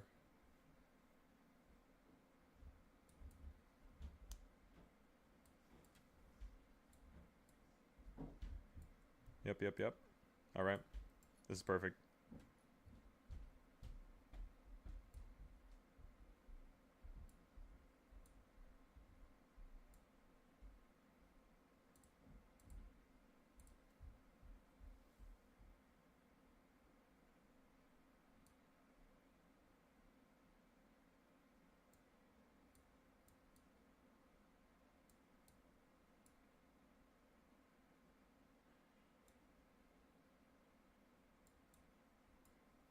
Okay.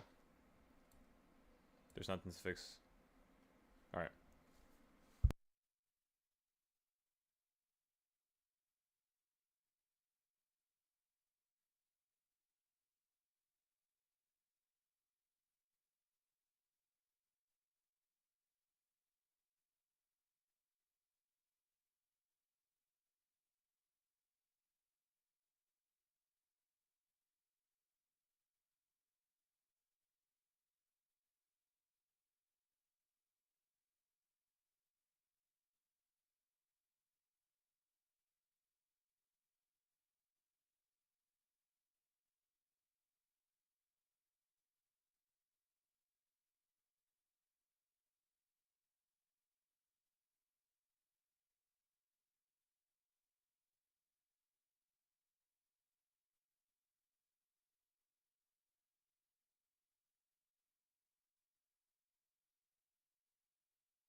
Okay, everybody.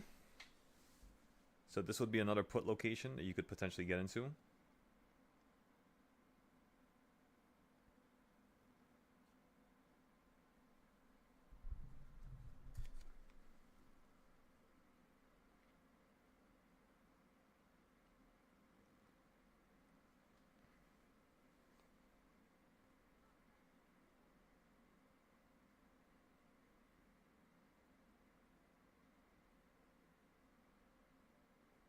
Let's take a picture of this. This is perfect.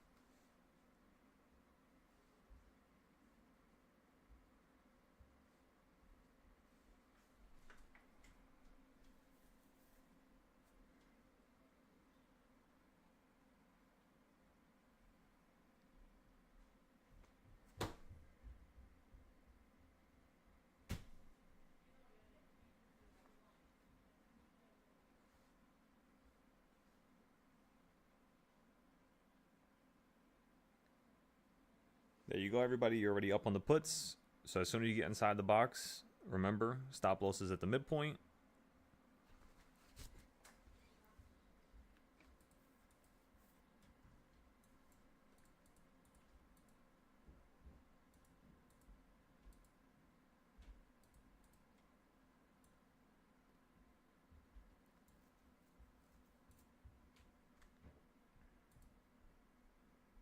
That's one entry. That's crazy. Two entries.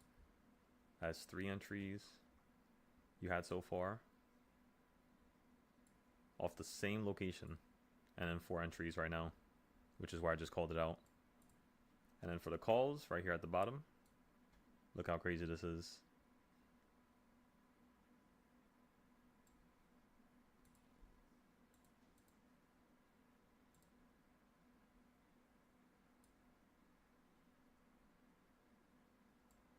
Why is this chart tripping out?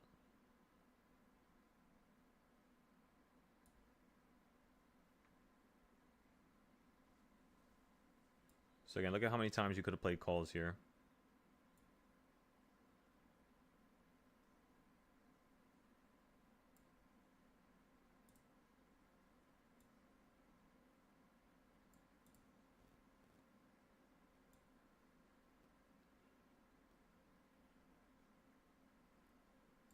These are basically all your locations. I'm not going to count that as one location. I'm going to count this as one location. Because once you get a new box, you're waiting for it to drop to the low of that box before you play it.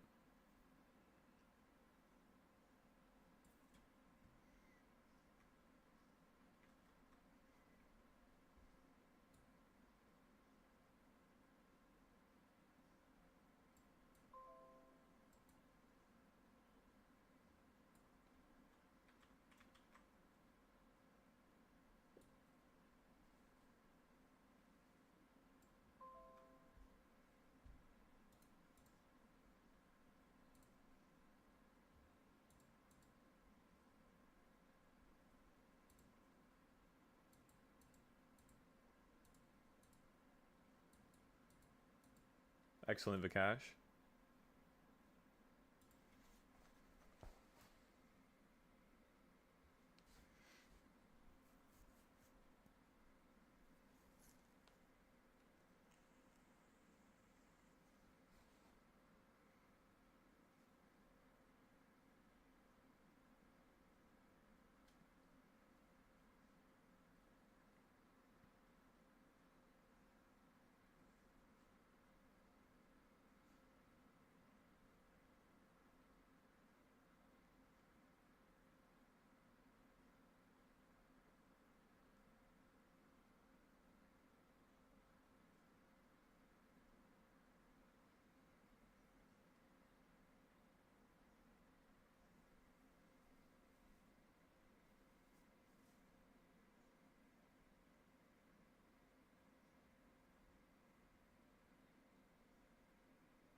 Finally getting some bigger ranges developing here. It's just a little bittersweet.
These CS zones are the best thing in the world, let me tell ya.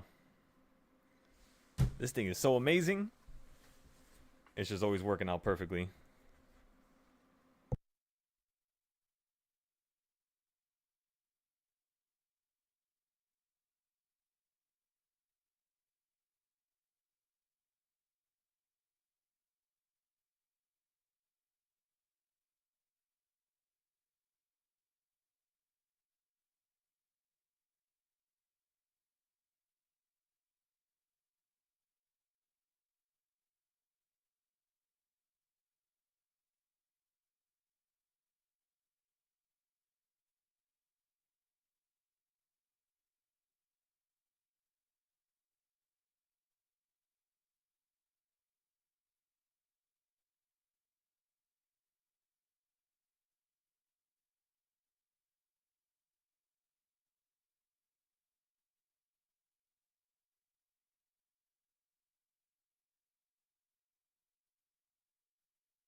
You said it's honestly a beautiful strategy. No, yeah, it's honestly one of my favorite ones. That's why this one specifically is for the teachers. Because I'm like, this is going to be the easiest way for somebody to teach a whole entire group of people how to trade 0 days and it, work out 80 to 90% of the time.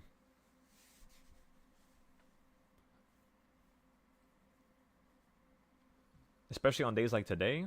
Yeah, you already know. It's just absurd.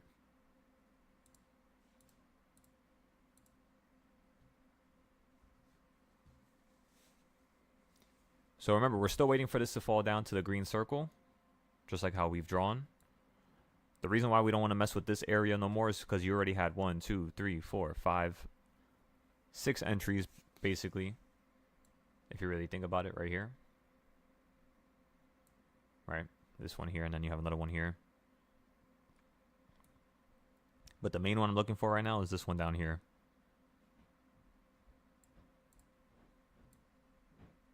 And then, of course, you could potentially have another put play up here.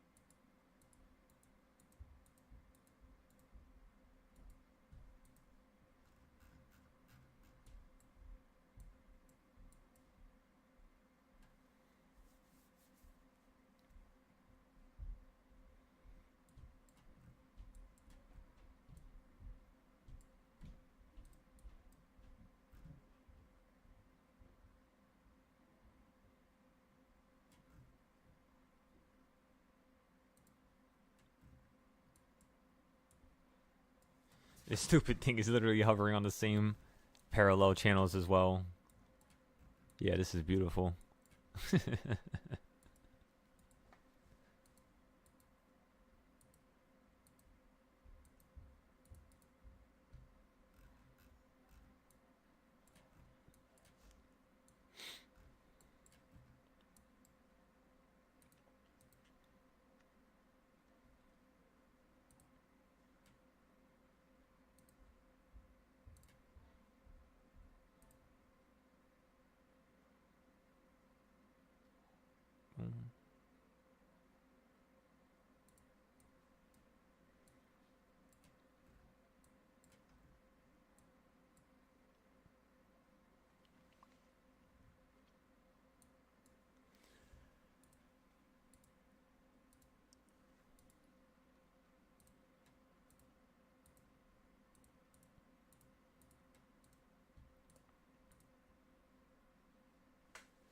Supply and demand zones, you hit the midpoint last time. Now you didn't hit the midpoint at all.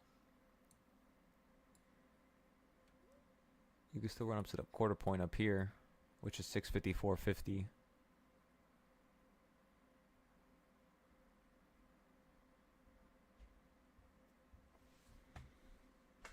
It still looks like it's positioned to fall lower.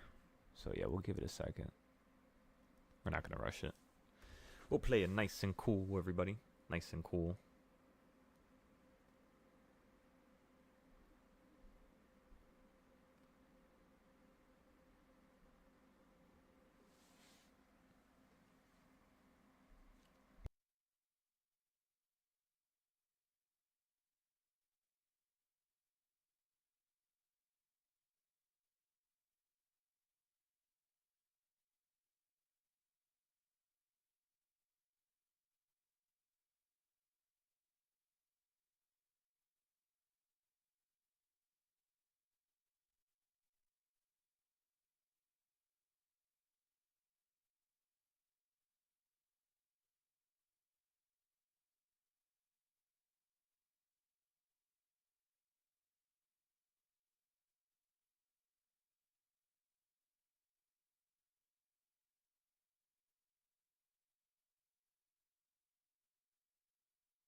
Come on, Spy. Let's see the new low.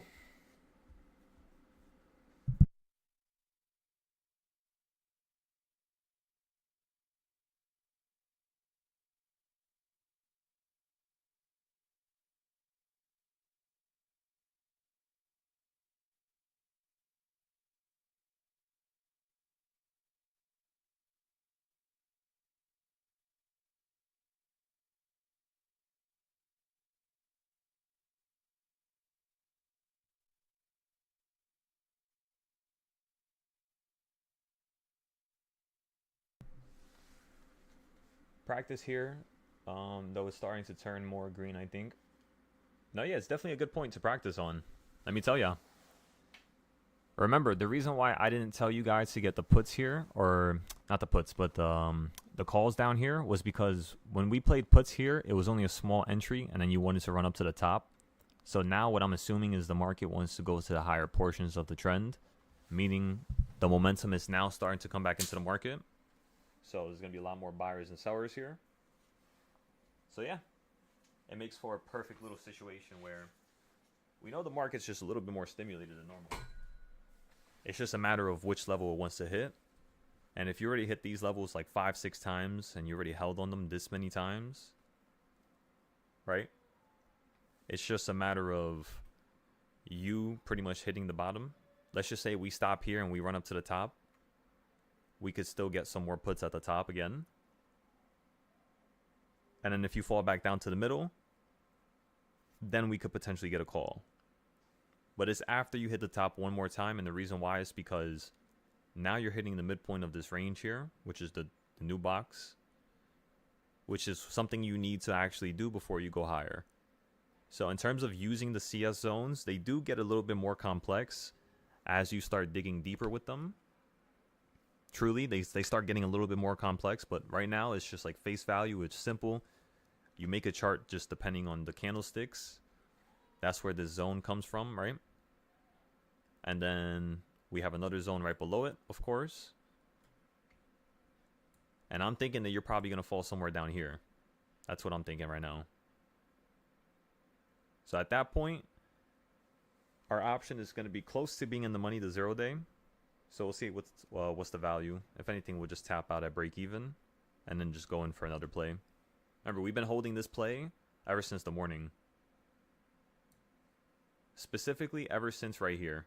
Ever since you were at 643.56. That's when we bought the put, basically. The first 0 day. And then for the rest of the plays, as you can all tell, they were all done on these points right here, pretty much. So the next trade is going to be done down here.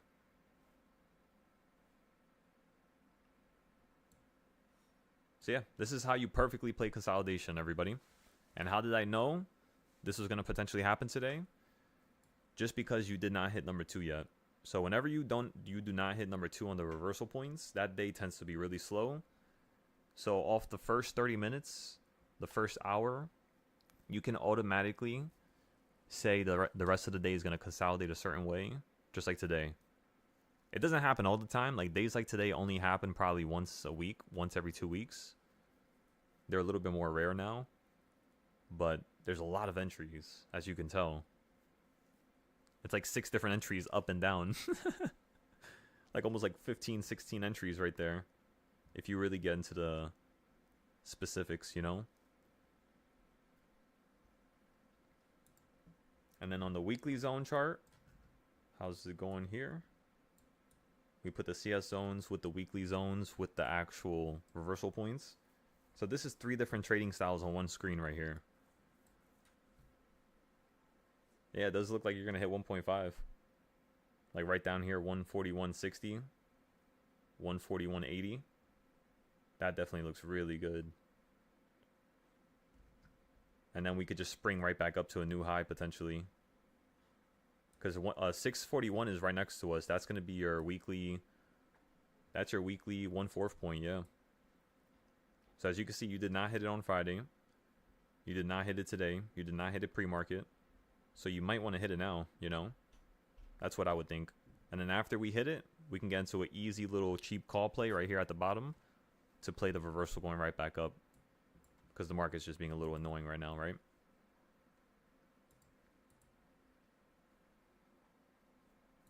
Excellent.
What's good, everybody?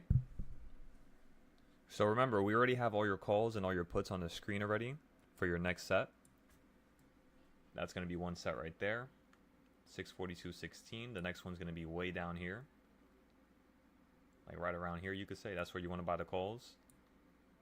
And then the next area is going to be down here, where you can buy some calls.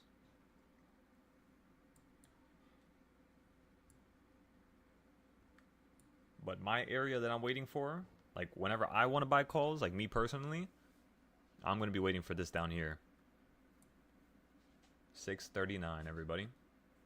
So we'll see if it happens today still. Today's moving so slow that if you get a move down here, all options are going to be up about 200-300% because of how tight the price action is right now. And then if you run up to 644, since you're barely above the previous high, same exact situation. Contracts are just going to get ridiculously cheap for the other direction. But once we get above 644, that's when we play calls going higher. That's what we're waiting for. Calls higher.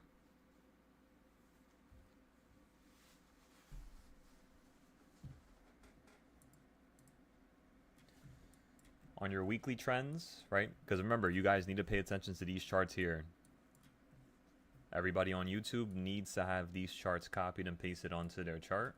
It's the simplest thing to make. It's just the 14th low, 15th high. Then you get 1/4 points, 1/8 points, 1/16 points. You just chop it all up. And as you can see, you're clearly hovering at this point right here. This 1/4 point.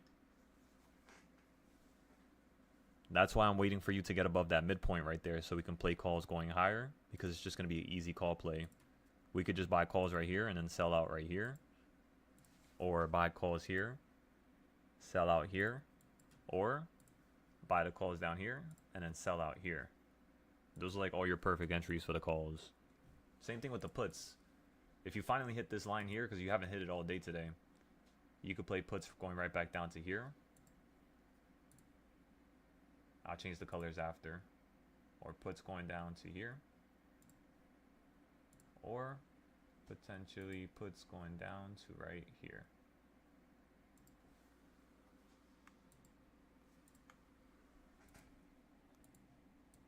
Does everybody understand? So again, you have a range, 14th to the 15th. You cut it up in half. You take that halfway point, and you use that as a means of entry. So if you're above it, you're bullish. If you're below it, you're bearish on the weekly, and that's all that means. regardless of how much things I tell you, like let's just say I'm telling you the market is bullish. If I'm telling you the market is bullish on the weekly and you're in the bottom quadrant like this, that is incorrect. So if I ever do something like that, make sure that you fact check me with the weekly boxes, because you can all do that as well. Because sometimes it happens. Sometimes I'll say a certain direction, but I might mean something that's basically similar but the opposite. I don't know why. Sometimes I flip it in my brain, I guess. It's a little weird, but yeah. And then what you could do is, since this is a 1/2 point, right? Or a 1/4 point. There we go. You could potentially see us do the same thing, which is this, this, and this. So these are like all your put entries. These are basically like all your call entries. So you can get a call here to play to here, a call here to play to the halfway point, call here to play to this 1/8 point. So there's thousands of entries. That's what I want you guys to understand. That's what I think most people are not understanding. And I don't know if it's me explaining it. I could be explaining it bad. And if I am, just let me know, obviously. But like, for instance, you get 3 more up here. And then if you're trying to play the market breaking out, you literally just copy the same arrows with the same size. And it tells you exactly where the market's going to go. I do this on a monthly, yearly, weekly, daily. And then you merge them all. And then you get your best answer as to what the market's going to do. So I just gave you guys 4 years of research and data, 4 years of just thousands of hours of work that I put into mastering this market. I just gave it to you right there within 5 seconds, 10 seconds. Make sure you understand that, please, because it's a lot that I'm giving up here.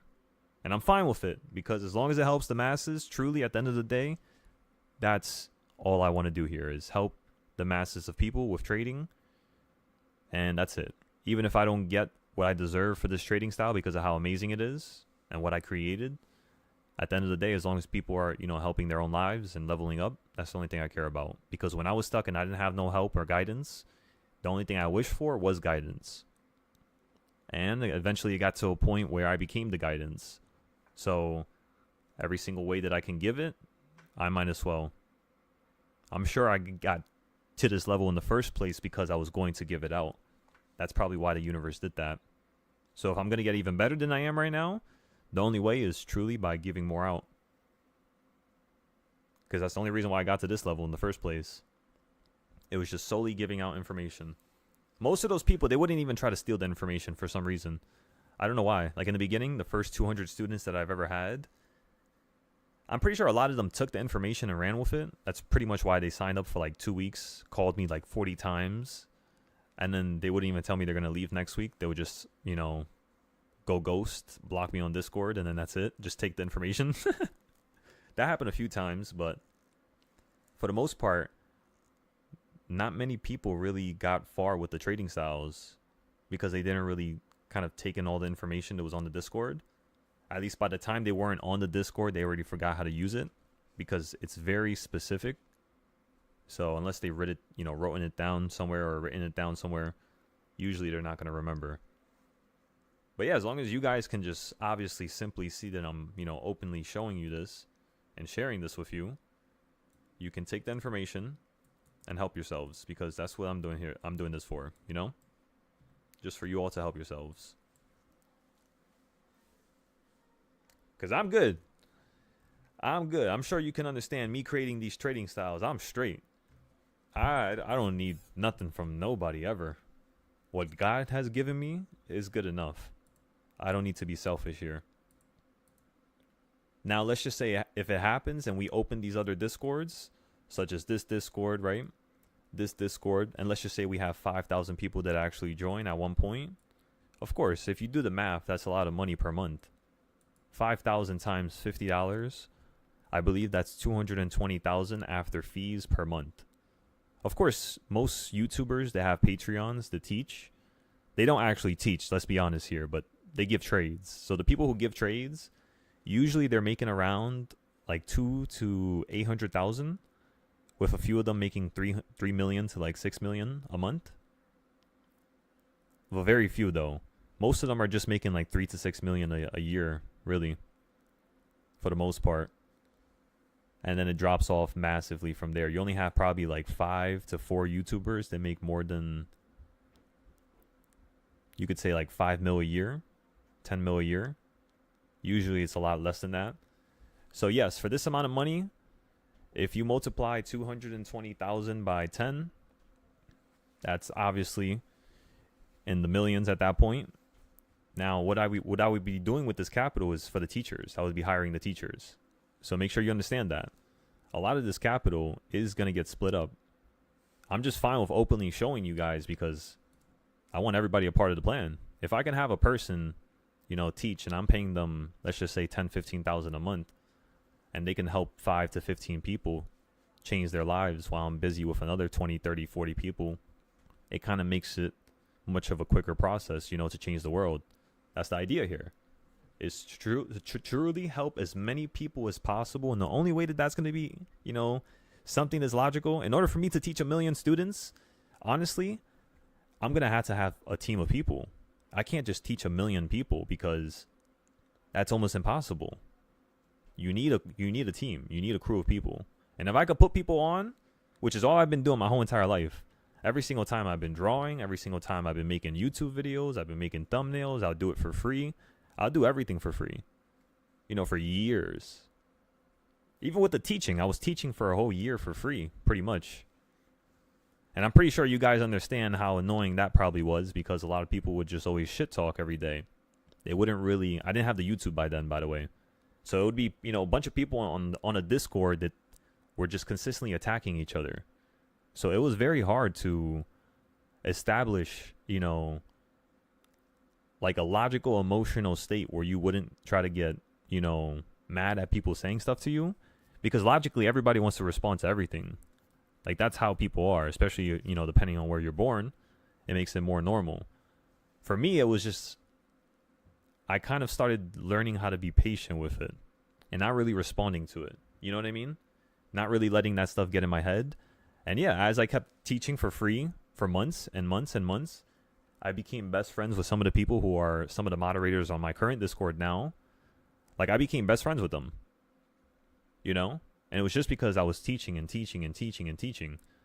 And even though they were older than me, they still saw the information and still would remind me that it was really helpful. And that's what allowed me to actually build with more intention, Like actually want to help more people. The only reason why that became a case was because I had people that were telling me like, you know what, this is actually really crazy. Like this is really helpful.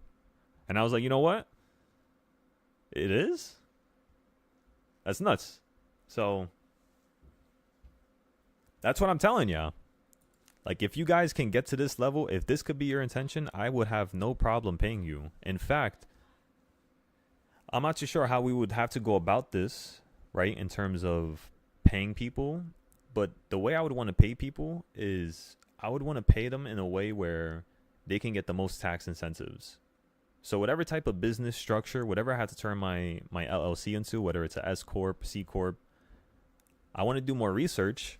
And as the Discord starts making more money, I want to be able to get into a situation where, what if my teachers could have company credit cards?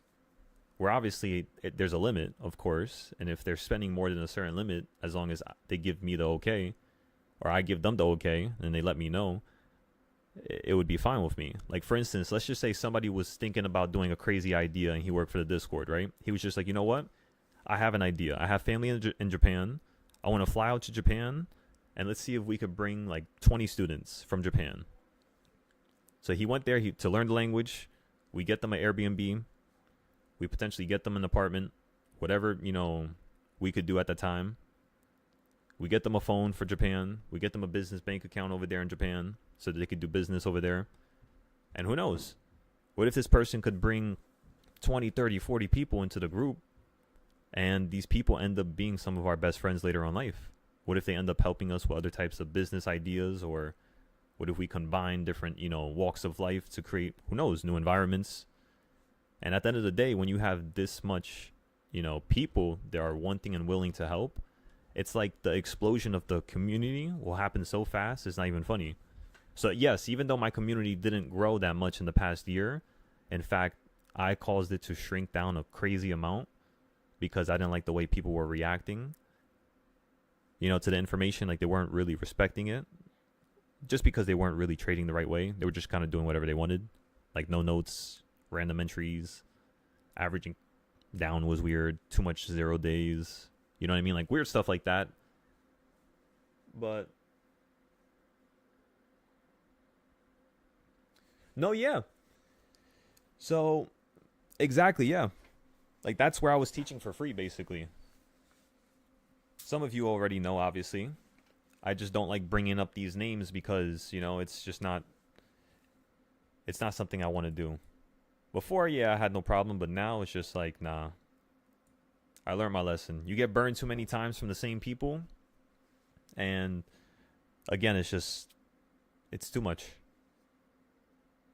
I helped way too much. I'm so stupid, I should have saw my own, because like I was helping out people that were in another, place as compared to my own students that were in my place. And the only reason why is because I had enough information in my Discord, and I was simply just trying to grow the community as quick as possible. I wanted it to grow like a wildfire, but I just had the way I was planning it was too surface level. It wasn't deep. It wasn't deep at all. It was like barely any structure to it. So it quickly broke,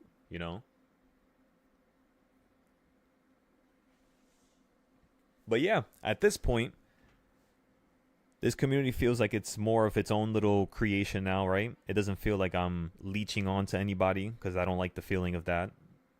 I think that I'm good enough to be able to create a community from nothing. And at this point, it feels like it's basically close to nothing now. So the next little growth spurt that we're gonna have here is gonna be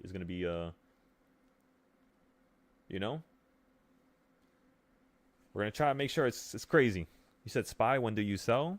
Well, I mean, what are you talking about?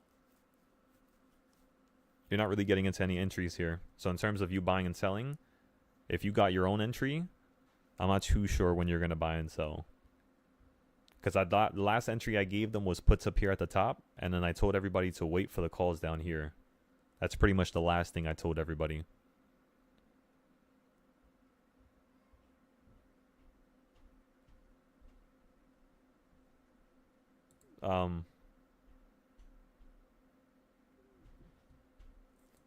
DJT calls gaining momentum again. There we go.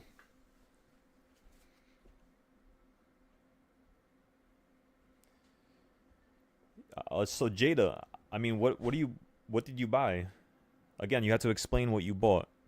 Strike price, how far away the expiration is, as well as how much money you put into it already, so that I can actually create a foolproof plan. Because I'm still confused as to where you bought. I don't know if you have a call. I don't know if you have a put. So just let me know. It's at the bottom. Now, yeah, basically, yeah, you already know. We're just waiting for it to actually hit the midpoint here, or this midpoint down here, which it just hit. After that, I want to see if it's going to hit the top again, which is the pink. Because if it gets above the pink again, we could finally have a nice little breakout to 644, like 644.50. So yeah, that's going to be real nice. And then, of course, when you're at the top again, you can go for a really light contract. Yeah, I'm kind of confused. Yeah, I'm not too sure. Yeah, just let me know in the YouTube chat. Just tell me exactly when you bought, what price you bought it at. Just so you're not worried about it. Just so you can always understand what's going on at any given moment.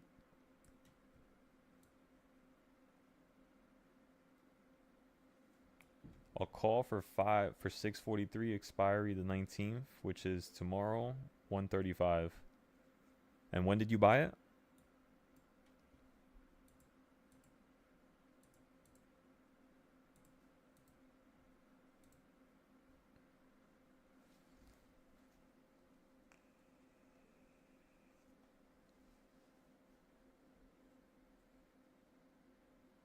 No, I said when did you buy it?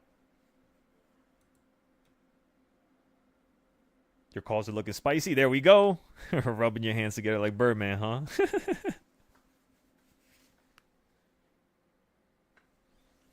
All right, everybody. So I'm gonna have to take a step out here real quick. Make sure you make each other comfortable here. Help each other out if you can. You guys know how to play with these zones already. So again, I'm gonna take a step out here. I gotta finish something, and boom, we'll go from there. I'll let you guys know when I'm on my way back.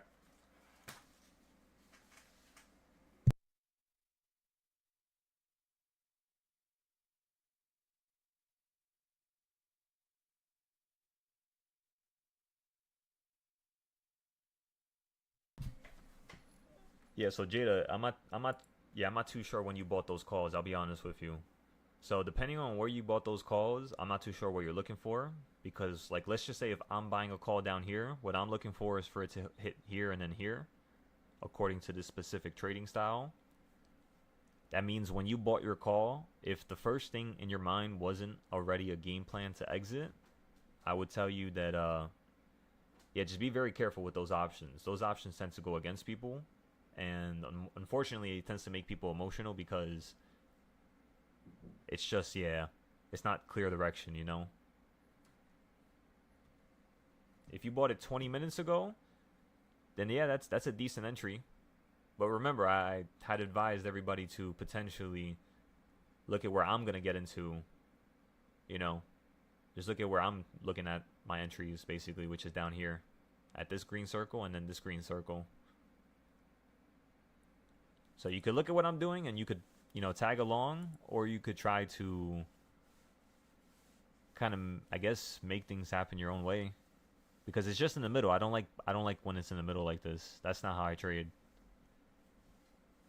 If it's like towards like this middle, like up here, not at the top, but like right here in between this midline and then like right here, the quarter point, 643, then maybe I might get a put, you know, maybe. But usually I would just wait for it to get above, or if not, like touch the top, like over here, right?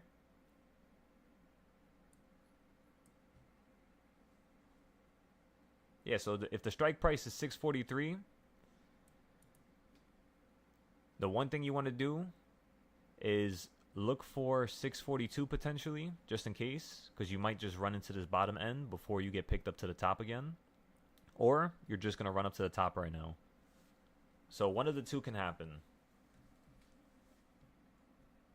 And of course, if you have a 643 play, you're going to be in the money within a couple minutes here. So it just depends on how much data is, you know, being lost, or how much data is, you know, being actively affected in terms of your contracts. Like, what is your contract losing for every 30 minutes, every hour that you hold it? If it's losing too much value and the calls are not picking up with it in terms of the trend, yeah, you might just want to take a step back.